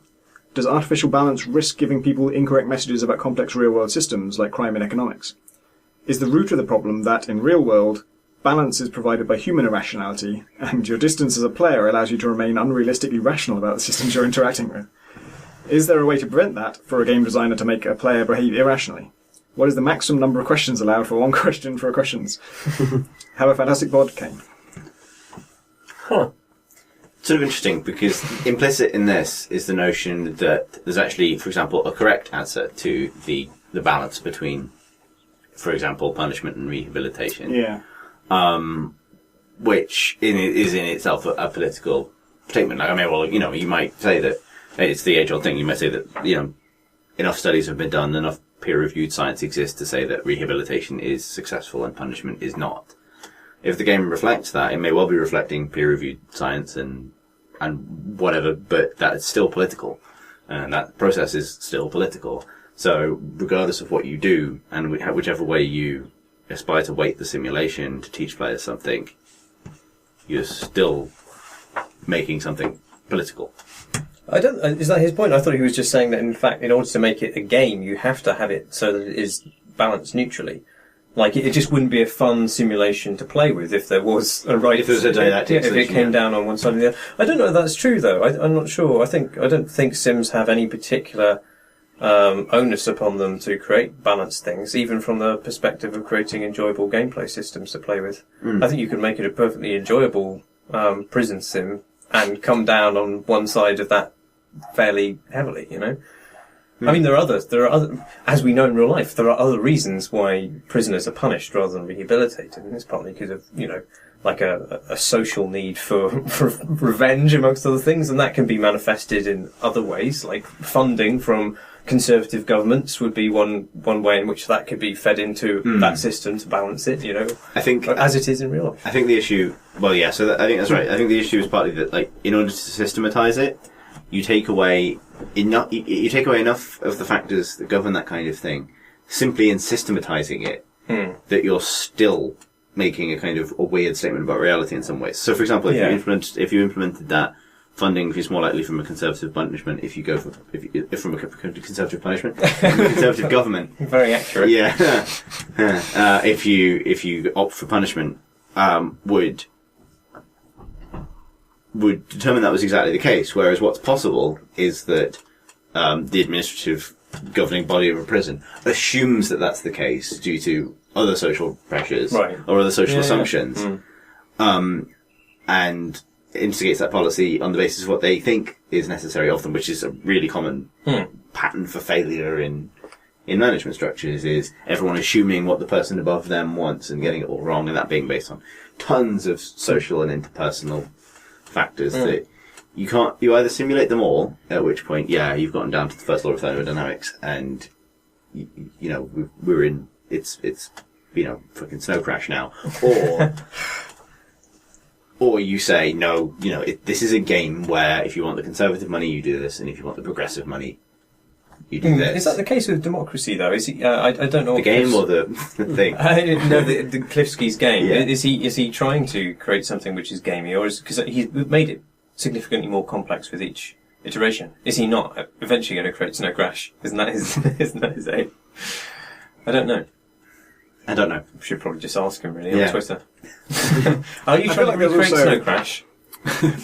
There's also, to some extent, as a player, when you're playing a simulation of something, the more you believe it's authentic, the more you'll enjoy it, like, independently of the game balance. And so if you're telling me that, if you show me some studies that say that, they're giving you some information about punishment versus rehabilitation in prisons, and you tell me that rehabilitation is just way, way better and punishment doesn't really work, and then Prison Architect is patched to reflect that, I feel like I will enjoy Prison Architect more because I know that that's just how it works. And if I feel like a simulation is deviating from reality in order to create a false sense of balance, then I will, even if that makes for a better game, I'll resent it and take issue with it. I think that's an example of something, that exact thing happening for me was Rome 2, where its simulation of the interaction between certain unit types in ancient warfare is abstracted enough to serve as a game, but abstracted so much that it specifically prevents the way the Romans actually fought from working. Like, it's balanced against it. Like the way that humans rest is simulated in a particular way, which because one of the core concepts of Roman infantry combat was basically giving your front line a rest by rotating it with the line behind them, which was kind of really revolutionary way to fight, because it didn't mean you didn't just fight until everyone on the front was knackered or dead. You kept swapping people in, which is actually way more efficient over time. That you cycle through your lines, so everyone has a go. Not only is it more fair, everyone gets to share the pad, but it's way more efficient, and it breaks barbarian lines that just run at people forever until everyone's dead, because you have this constantly refreshed line. But that requires individual soldiers in the unit to feel fatigue and morale problems as individuals, because that's what that system solves, is this problem of men at the front get tired and the men at the back of their same unit don't. So why not cycle them? And it kind of frustrated me when I was playing that and trying to do that with whole units of people, trying to move my back line through my front line, because that's exactly how the Romans would have done it. Because it simulates morale and it simulates fatigue, but in a specific way that not only fails to capture the way that actually worked in history, but actively prevents those strategies from working, and it sort of collapses in itself at that point for me. I'm meant to say off topic, but it's a situation where simulation kind of more simulation would be better in that circumstance, in kind of being true to the fantasy of it. Yeah, I think there are circumstances where that's just incompatible with actually having a game, though, or under further consideration. Like I forget the name that was the precursor of it, but Plague Inc. Do you remember what the Flash game was called before Plague Inc. came around? Well, whatever. No. But those games in which you play a virus basically and infect the world. Obviously, viruses don't have somebody controlling them and choosing which mutations I've been they to will parts go of with. YouTube that will tell you otherwise, right? Yes, the chemtrails. But in that game, obviously, you choose where you infect and you choose what kinds of infection vectors you're using, and then you kind of, as you infect more people, you earn points which you can then invest to mutate in certain ways. That's how mutation works. Yeah, well, exactly. And in lots of ways, it is actually of educational benefit, that game, because it does not so much in the way that viruses work, but it's certainly in the things that countries can do to prevent viruses spreading. Like that it's really hard to infect countries when they insist that everybody washes their hands, and they've got good water sources and things like that, much to your dismay. But in terms of trying to instruct people on how the viruses actually operate, it tells you pretty much the opposite of reality. And it's the same with like any evolution game where you choose your route. This is the choice involved. It's falling apart. Yeah, but I mean those games can't work any other way, because they depend on the player having agency, and if there is no agency in the thing you're simulating, then you're kind of... So basically, it's what we're saying, that all video games must necessarily fail to capture reality because free will is a lie. Yes. That was exactly what I was going for. Thank you, Chris. There's the game Fate of the World, which was about global warming and other environmental disasters, and trying to get people to think about and engage with those issues, and perhaps inspire them to think of the solutions, and get people to engage with this subject matter.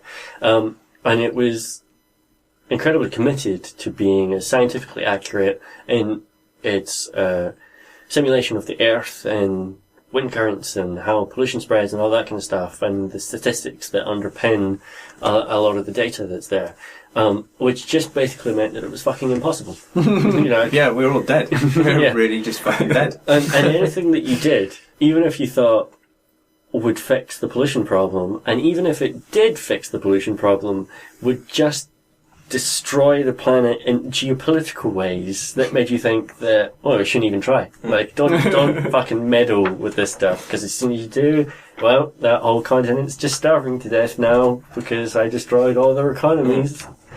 So that probably maybe wasn't the goal that they intended when they wanted to get people, thinking about these subject matters. There's another simulation game that I feel like backfired with this message called Sweatshop. Oh, yeah. A mobile game about running a sweatshop in order to... It was very explicitly to raise awareness about sweatshop conditions, and had, between levels, it would tell you facts about real-world sweatshop conditions, tell you how terrible it is and how we need to do something. But the problem was that the game... It was actually a really good game. It was kind of like tower defense, but the path that the creeps took was a conveyor belt, and the creeps were things like shoes that needed to be assembled, and your towers were workers, and as the shoes passed the workers would kind of fire their productivity at it and assemble it into a better completed shoe, and then the next one would need to package it, and then the next one would need to tie it up or something.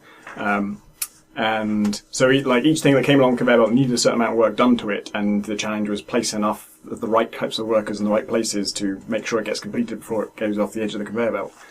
And the reason it didn't work, it did work in kind of making you realise that, well, it was very cartoonish, and your little workers were very stylised, and... were they potatoes? And they weren't quite potato stylised.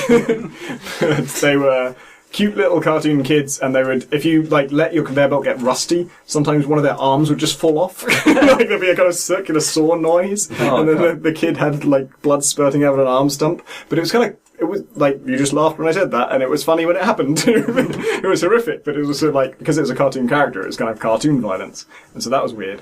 But also, because of the challenge of the game was how do you... it showed you that the conditions here are so difficult that we have to underpay workers, and we can't give them adequate toilet facilities, and we can't give them fans to keep them cool, because we just can't afford to do that. We just need to make this many shoes by this date. It's just not going to happen.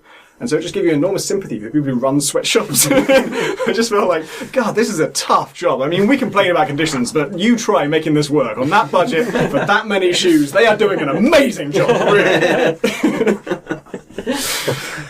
And of course, the game you'd make if you wanted to make it to really ram home how horrible it was is you play as the sweatshop worker, and that doesn't work as a game because it's just miserable and terrible.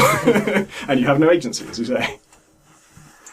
I feel Prison Architect does a really good job of, he's talking about rehabilitation versus punishment as a kind of balancing feature in isolation, whereas I feel like Prison Architect's really good at showing the full system, not just of a prison, but of your external financing and government and that sort of stuff. And it does sort of feel from the examples that we've just given that maybe if it was more based on the data that actually does exist, which does say that rehabilitation works better, that would just be the end of a conversation. Whereas you wouldn't actually engage with the subject matter. It would be more like Fate of the World or Sweatshop, where you would just go, well, this one's obviously the best, so I'll do that. And you wouldn't ever go for the other thing and deal with what are positives and negatives to that other side of that debate. Does Prison Architect... Are you making money in Prison Architect? Yes. Yeah. You make money based on how many prisoners and what security level of prisoners are. So surely you have a vested interest in not rehabilitating prisoners, which is one of the criticisms of the US prison system, as exposed in The House I Live In, a very good documentary series. I thought you were talking about the house that you live in. As it's exposed by... When I open this cupboard, you're going to see. It's eternal imprisonment. Yeah, almost 2 years that I've been locked here. It's been a little while since I played Prison Architect, so I don't know how it works now, but I'm pretty sure that it, aside from the money that you make, it has a bunch of other metrics by which you are being rated, and the reoffending rate, I'm pretty sure, is taken into account. Right. It's not just simulating the economy of a prison, it also does certain stuff to do with the politics of a prison and that sort of thing. Your prison has a rating, like I say, it's been a while since I played it, but your prisoners now have, I'm pretty sure, lawyers or legal advocates that they can meet with and stuff like that, and your prison can have ratings based on whether you're meeting certain human rights doctrines and stuff like that, I'm pretty sure. Should be able to lobby the government to have harsher sentencing so that you get more people filling your prisons to get more money for them. Which Bribe is judges. how it works in the States. Yeah. Bribe judges, like all those judges in Illinois, were Oh, judged yeah. in order to send children to prison in order to make more money. An amazing... Even if they didn't realise before how evil what they were doing was, when you read the news article that's about you that says they were taking money to send children to prison, you know, it must have a kind of revelation moment. Oh, shit! Literally, their monocle falls past their like, pencil mustache. Hitting their cat on the way down. Yeah, into the lava pool. Like, shit. Wait a minute, I'm the bad guy. Shouldn't have been spinning in this chair for so long. Have you seen the way that executions work in Prison Architect now? No. It was added a couple of builds ago. I mean, they're getting close to release now. I think they've announced when the actual release date for the game was.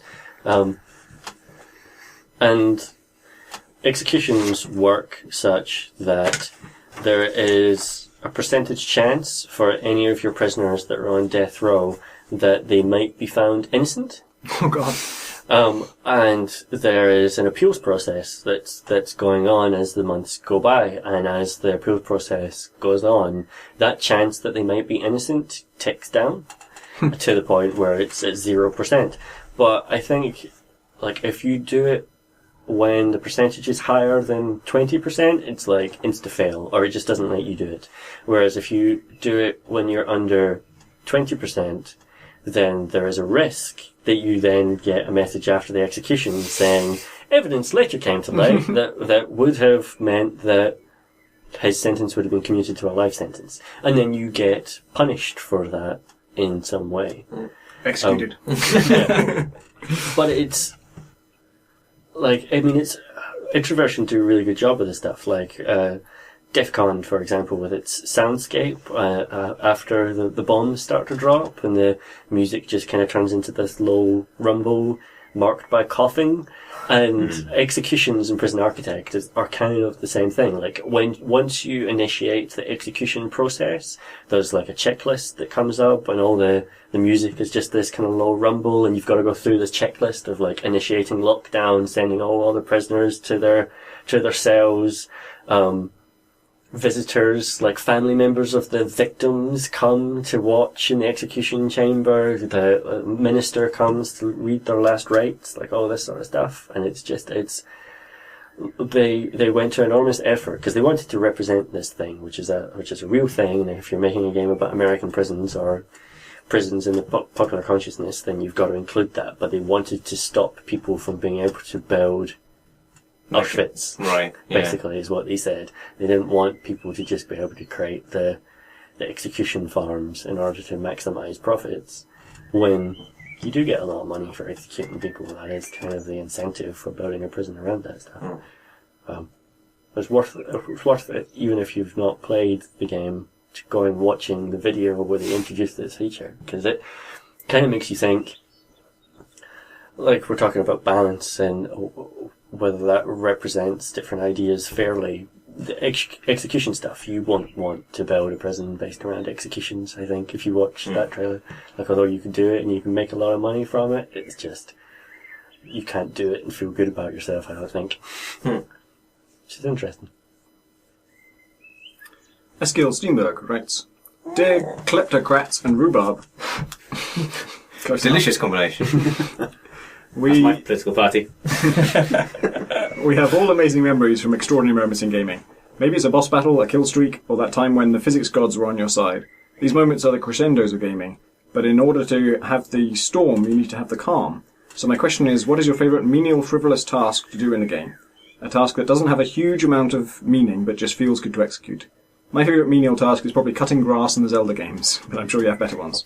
That's a good one, though. That's a good one. I was thinking, actually, about this, playing The Witcher and any other kind of open world game. Actually, one of the favourite things that those games offer is just the world itself and the sense of being in the world.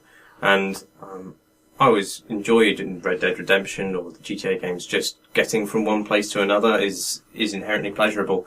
But then as my time commitment to those games increases and, you know, the hours and minutes of my day and my life slowly wisp away into the past, I end up just kind of skipping that stuff. I'm using quick travel, but actually what I'm doing is I'm skipping the things that I really enjoy about those games for just cutscenes usually.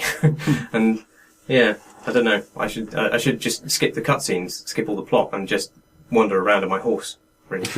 Yeah, I often The Witcher so far I haven't used any fast travel. I probably will try and avoid it. I mean, you go super fast on a proper horse, so I don't know how. Super fast on a proper horse. I like that phrase. Tagline for the game. Yeah.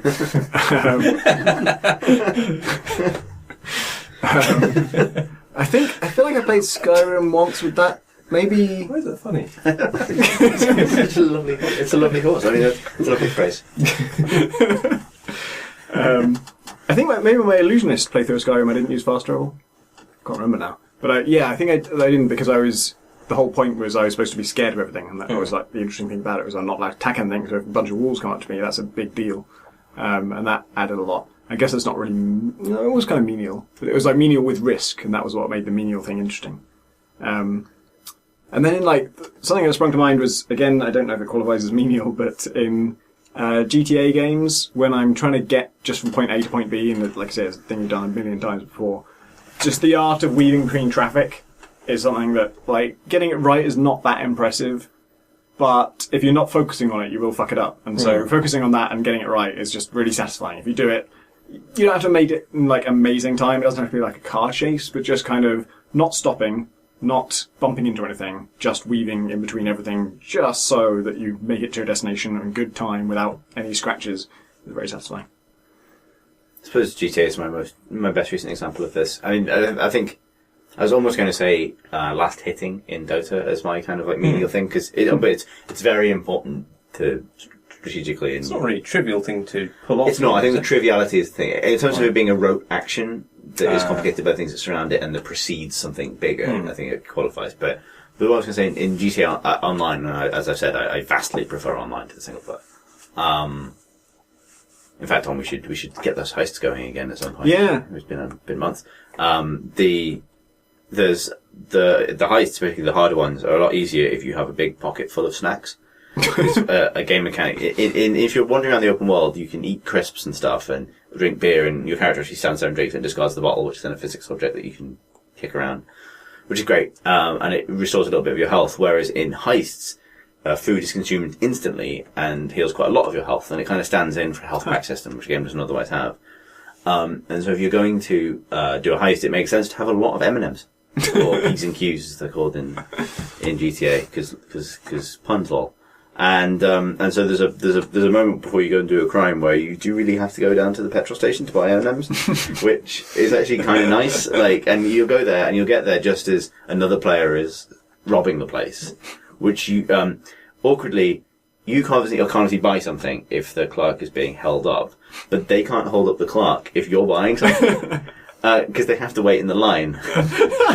So you'll be standing there buying stuff, and you'll see this person sort of idling behind you in a ski mask, waiting, because they'll have a message to say that the clerk's busy right now, and then you'll finish buying your M&Ms and go to the car, and behind you there'll be shouting and screaming and gunshots, and you just move on. Quite nice. This ties in very close to the thing we mentioned last week, but we can put it in the show notes again with the GTA Pacifist playthrough. The guy is forced to rob a shop as part of the tutorial, and then spent the rest of his life trying to make it up to the shopkeeper by buying enough M&Ms and Coke from him to pay him back for the money that he took.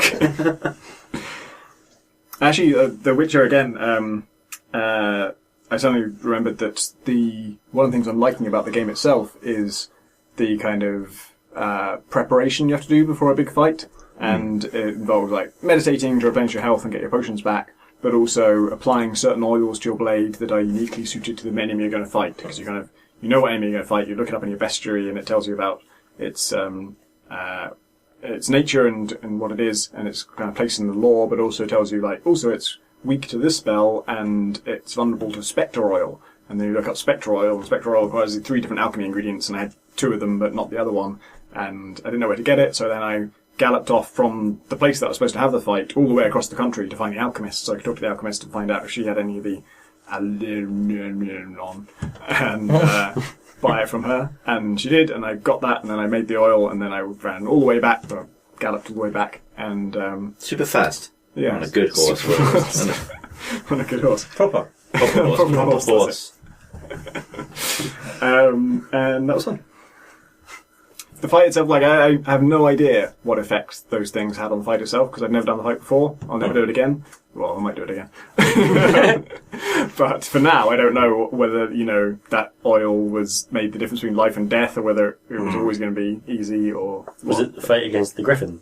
No, I haven't done that yet. It was just it was a noon wraith. A wraith that only comes out at noon. I don't know where they got the name from, though. It's the one everyone takes a screenshot of, because it's it's like a zombie woman in a wedding dress, and she has this massive tongue, and her jaw is kind of fallen off, so there's like a special pose scene before you're about to fight her, where you get a close-up of her crazy tongue. And so, like, 3 different reviews I've seen have had that screenshot on there. Crazy tongue on a proper horse. Proper new wraith. This guy, the name we got the message from and the name he signs it off are different, but I'm going to use the name we got the message from because I don't like the name signed off with. Oh. So, Jake Slim writes, Dear Crate and Crow Barbershop Quartet, Warrior, Rogue or Mage? Why is this trope of the 3-core RPG role so ubiquitous, and where does it come from? Does it somehow existentially encompass all human experience and tap into something fundamental about actual character types to provide something for everyone? I'm guessing not. Or am I overthinking this? Do you have a preferred role? If so, is the preference linked to role-playing reasons or playstyle? Do you always stick to the same role, or do you experiment? Do you wish games would break away from this holy trinity or more often, or are you happy to see it repeated just because it works? Which games have riffed on the idea most successfully? Discuss, smiley face. Thanks for creating my favourite UK games podcast. Aww. It's quite caveated, isn't it? Just his favourite podcast. His favourite UK games podcast with five men. Don't some look of whom have a beards. proper horse in the mouth. No, it's very nice of you to say. I don't. Well, Graham's out. Who else? I don't think that it speaks to anything innate in the human condition, does it? Isn't it just from D&D? It's, I think it wasn't it. Was it Freud or Kierkegaard or somebody who said that all men are other warriors, mages, and rogues? It's just a mechanical division between kind of taking damage, dealing damage, and mitigating specialist. damage. Yeah. Rock, paper, scissors, isn't it? Well, rocks. So paper is wizards, rock is warriors, and scissors are rogues. There's also the tank it does actually work. DPS healer trinity, which is like the sort of MMO thing, which is all about cooperating. Which I suppose that's different, isn't it? It's not like they don't map exactly to those things. I mean, rogues are DPS, warriors are tanks. Well, and healers mages are sort of DPS. the fourth one. Like it's sort of warriors, rogues, wizards, healers would be the actual fourth. Yeah, which is the wizards being specialist, I guess. Yeah, because I definitely don't think it's a fundamental thing. Even disregarding its origins, I don't think it is like this sort of holy design thing that shouldn't be toyed with because it's so perfect. Because basically, I think mages are pretty fucking similar to rogues in a lot of situations, and I also think like a lot of the design of the way magic is represented in games is really bad. I think this idea that's very ingrained in fantasy canon that very few people really vary from, that magic consumes mana, and mana is a thing you need potions for, and therefore you just have this resource you have to constantly worry about, is basically shit. And like there are certain ways to use it effectively, but it's certainly not like a fundamentally great piece of design that should be reused again and again. And we are seeing games move away from it a bit, like Morrowind had, and presumably all previous Elder Scrolls games, I didn't play the other ones, but I think mana for spellcasting characters was this resource like health that only replenished when you slept. So if you didn't have mana potions, then when you cast a bunch of spells, that was it. You just had to give up. So, and that was, if you picked a mage character, those were your main attacks. It wasn't like you sort of also had a great weapon that would do loads of damage. You might use a staff or whatever, but the advantage of a staff would be that it had a bunch of charges for a certain spell, so it still wouldn't be a good weapon. And so you would just run out of your shit. Like, you just play as that class. That means you're about as effective as a ranged character or a melee character, but you run out of your shit.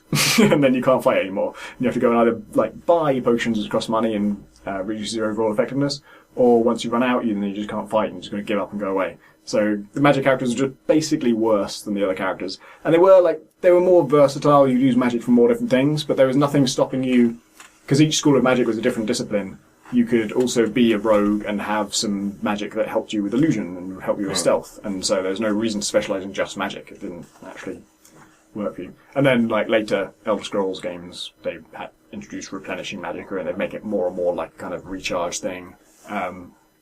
And stuff like, I mean, World of Warcraft is already getting away from it. Was already getting away from that thing in that, like, different classes had different resources and they would regenerate in different ways and they're much better balance. I think this is similar to the vision types argument for me, where, like, I like magic systems in games. This is maybe off the question, but specifically the point about how to make magic work, where magic is a force within the world, not a reason to implement a bunch of game design effects. So, you know, if magic is just, you know, X damage at range, or X damage in a circle, or a stun for 4 seconds in a circle, then it doesn't really feel like, it's too repeatable to feel like magic, which is, you know, supposed to be this sort of miraculous or unprecedented thing.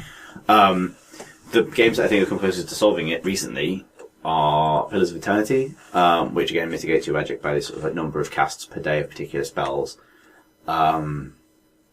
Divinity, Original Sin, where magic really does influence work with the physics engine. So lightning, electricity, and water does the things that you'd expect it to do. And the original Dragon Age on harder settings. And one thing all three of those games have in common is friendly fire with magic, which I think is actually a really important thing, because that is a really important way to establish that magic isn't just a game design convenience. Because if it affects your own people, then at the very least it establishes that this fireball is a big ball of fire and affects the environment in the way that fire does.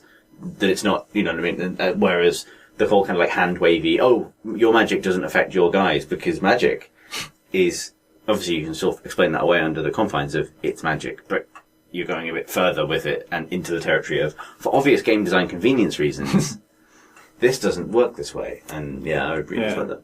I think Magicka does a good job of that as well, the game. Have you guys played Magicka 2 yet? We should play that. No. We haven't. We should play it together. Well, it's all co-op, isn't it? I would also say, however, on the point of the Trinity, one thing that's really interesting about it is they have all become wizards. Like, what was originally warriors, rogues, and fighters, like, I think is maybe a D&D thing. I genuinely don't know where it comes from. You know, there was, you know, fighters fight with a sword, and that's a really straightforward activity, so they don't have special abilities. Rogues maybe have daggers and bows and stab people or shoot people, but that's simple as well. Wizards have special abilities that do apply different effects, and they're a specialist. But, you know, for game design reasons, now they all do that. You know, a warrior can, you know, charge or bash someone with a shield and disable them, can do a spinning attack that disarms. And some of that stuff maybe mimics swordplay, but a lot of it is just magic. It's just magic that has a different visual effect. Likewise, you know, it's really common for rogues now to be able to teleport or vanish. Yeah, I'm not sure like that stuff is the difference between classes, though. I mean, the reason those classes exist is so that you have somebody who is... so you have a glass cannon, and you have somebody who can sustain a lot of damage and kind of block. This comes from sport really more than anything else, I suppose, isn't it? You have blockers and wizards. So I'd probably watch a lot more sport if that was the case. That's why esports. That's actually a better summation of why esports. That's all they do last week. Yes, I suppose that's correct. But no, what I'm saying is, like, it doesn't matter that they have magic. I mean, it's just that they have a positional relationship, which is more important and is tactically interesting rather than potentially. Although I suppose my argument is that in some cases the old divisions between how they operated as play styles have completely dissolved. You know, like, you know, you compare to, I don't know, like something like Elder Scrolls Online, even where even the warriors have, you know, grappling hooks that they can fire to pull themselves towards people and stuff like that. At which point you're so far away from the kind of material combat fantasy that you might as well. Everyone's a wizard. That's like Diablo 3 sort of treats everyone like wizards, really. Like, you just have a bunch of spells, and the spells just kind of do their spelly thing. Like, even if you're a barbarian, and the weapon in your hand is a multiplier to the damage the spell does, but it's not really the thing you're using. You just kind of cast a barbarian spell. Well, yeah, compare the Demon Hunter in Diablo to a Witcher from The Witcher. You know, like, they're sensibly the same fantasy, they're the kind of professional monster hunter, and all the kind of surrounding stuff for the Demon Hunter in that game's kind of backstory is all about, you know, the preparation and the flasks and the crossbows, the custom-made crossbows and things. But she still has a spell where she spins around and fires a crossbow 1,000 times in a circle, which is practically, that is just magic. That's actually far more impressive as magic than a fireball in some ways. Like, how does she reload the crossbow that fast? Everyone's a wizard. Everyone's with a at wish. crazy tongue. And I don't on feel a the proper same. horse. Very well. Thomas Whitney writes, Dearest Creighton Crowbar, I have been playing a great deal of Invisible Ink, hooray, recently on recommendations, and I'm now encountering a peculiar conundrum. Having unlocked all of the characters and programs, I continue to play the game because it is great. Terrible conundrum. However, I can't help but feel disappointed when I clear the game and my only reinforcement is a play again button. There is nothing left to unlock. I fear this may lessen the game's replay value in contrast to, say, FTL, which requires more specific and difficult goals to be achieved in order to unearth or unspace its contents. However, there is also something to be said for unlocking various modes of play relatively quickly, allowing for a varied play experience. What are your thoughts on relatively quick and straightforward EXP unlocking, like Invisible Ink, versus FTL's more involved achievement-based unlock systems? Do you think one is more enjoyable or more likely to lead to a game's success? Should we just have everything unlocked from the get-go and leave achievements to their own separate realm? Thanks for consistently entertaining podcast, Tom. I suspect this is one of those instances where it depends entirely on what type of player you are. If a game has unlocks based on achievements, or just longer term unlocks, then I'm just never going to see a bunch of the stuff in that game. Yeah. Like in almost all instances, I'm never going to play a game long enough to get at that hard to get to stuff. But then at the same time, I can totally appreciate the frustration or the just kind of slight longing for the time at which you hadn't unlocked everything yet.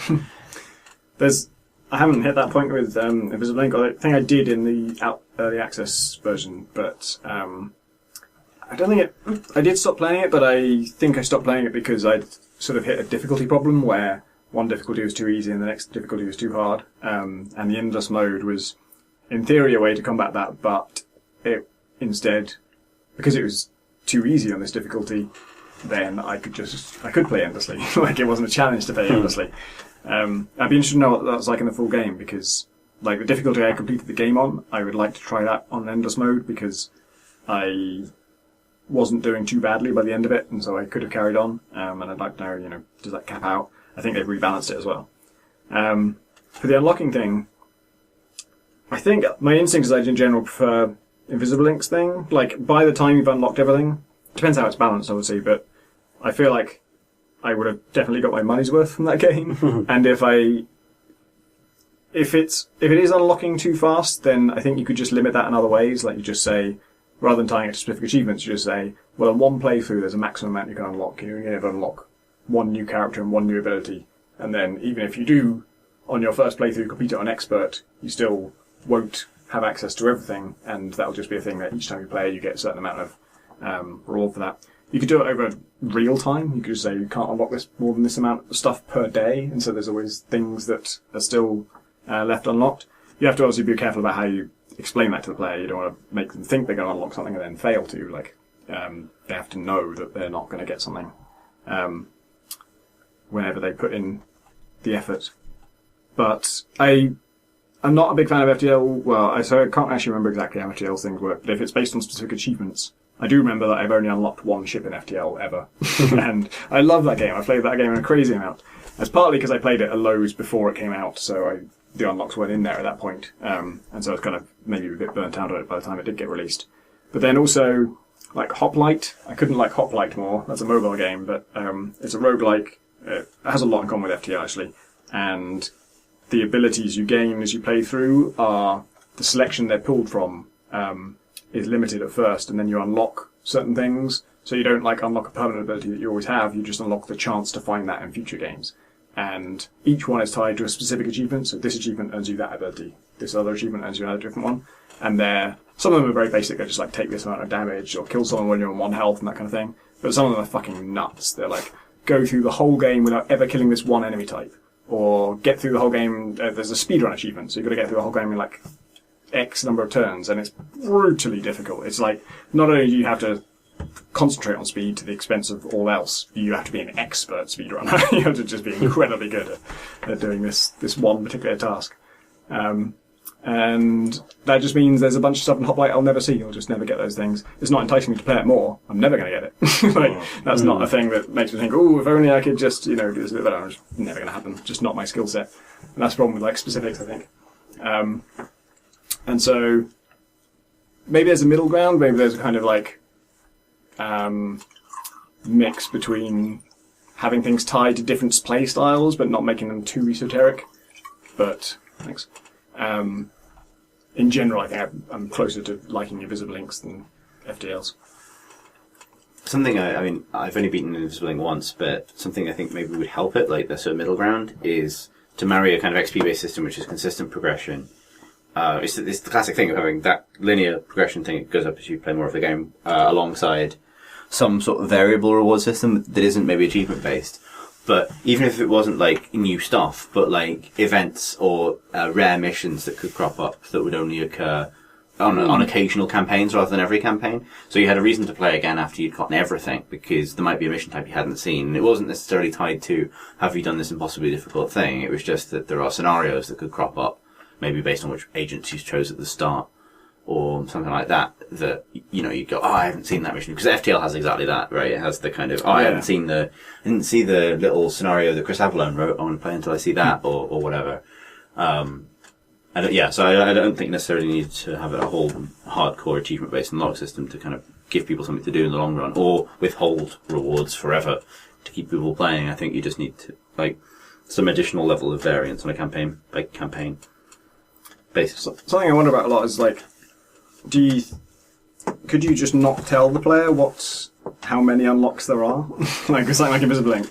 I mean, I guess the game never does. I guess the reason I know how many unlocks there are is because I've looked on the wiki, and so maybe there's no way to ever conceal that information from the player. But I always think if you could, there's an equation you can do where the amount of time between unlocks increases exponentially to the point where, if you have 10 unlocks, then the time between 9 and 10 is absurdly long, such that even the person who finds number 10 won't know if there's a number 11, because if they have understood the pattern and know how much longer it's going to take, they'll just never put in that amount of time, which is, like, maybe that's not a very player-friendly version.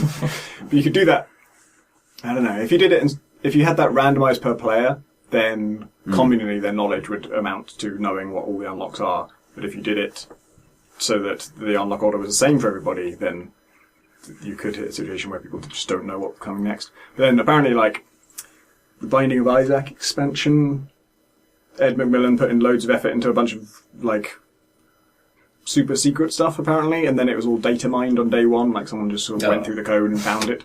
I'd like to know exactly how that works, because I would like to avoid that if possible in my games. But that said, like, someone, I don't know the truth of this because I don't play that game, but somebody then replied to that saying that the big secret new character they had added that was supposed to be very difficult to get, there's an achievement for unlocking them, and the achievement says the name of the character, so it's kind of like spoils it a little bit. I like, Spelunky doesn't have unlocks exactly, but it's got the secret worlds that you can get to via different levels, and the process for getting to those places is often opaque unless you just look it up on the wiki, in which case there is, whenever you're playing it, this feeling of that you could discover one of those things even on your first play of the game. You could discover some of them, or you have some idea in mind that you want to try out to see if that's going to be the way in which you get to that world. That's kind of an exciting way to take a finite amount of content and not gate it specifically according to time invested or necessarily skill level. It's just a type of arcane knowledge that's interesting to be thinking about in the back of your head while you're playing and experimenting. Yeah. I remember, like, the worm tongue thing that takes you to the worm level in Spelunky was, long before I knew there was a level relating to that, it was still a mysterious, weird thing in the level. Like, it would just be there, and there was just a weird object that you ignored for a while, and then one day a humanoid of some kind would get stuck on it. And the problem is, like, what happens if a humanoid does get stuck on that tongue is that worm rumbles through the wall and bites it and then vanishes.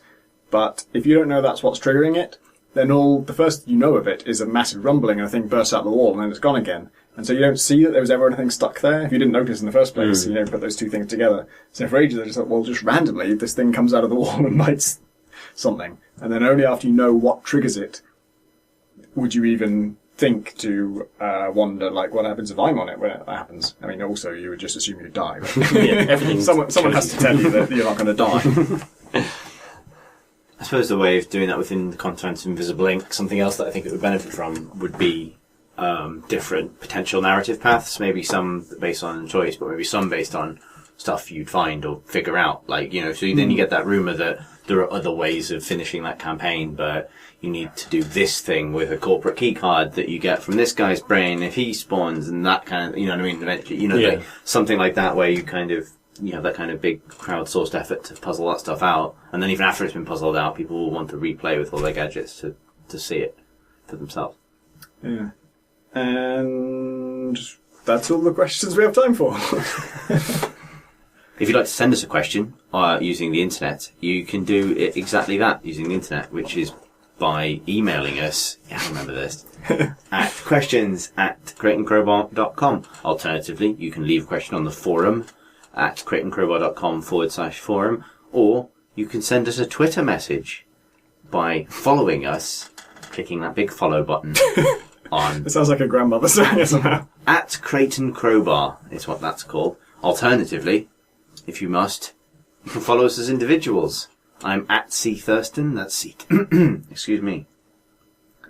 That's at C.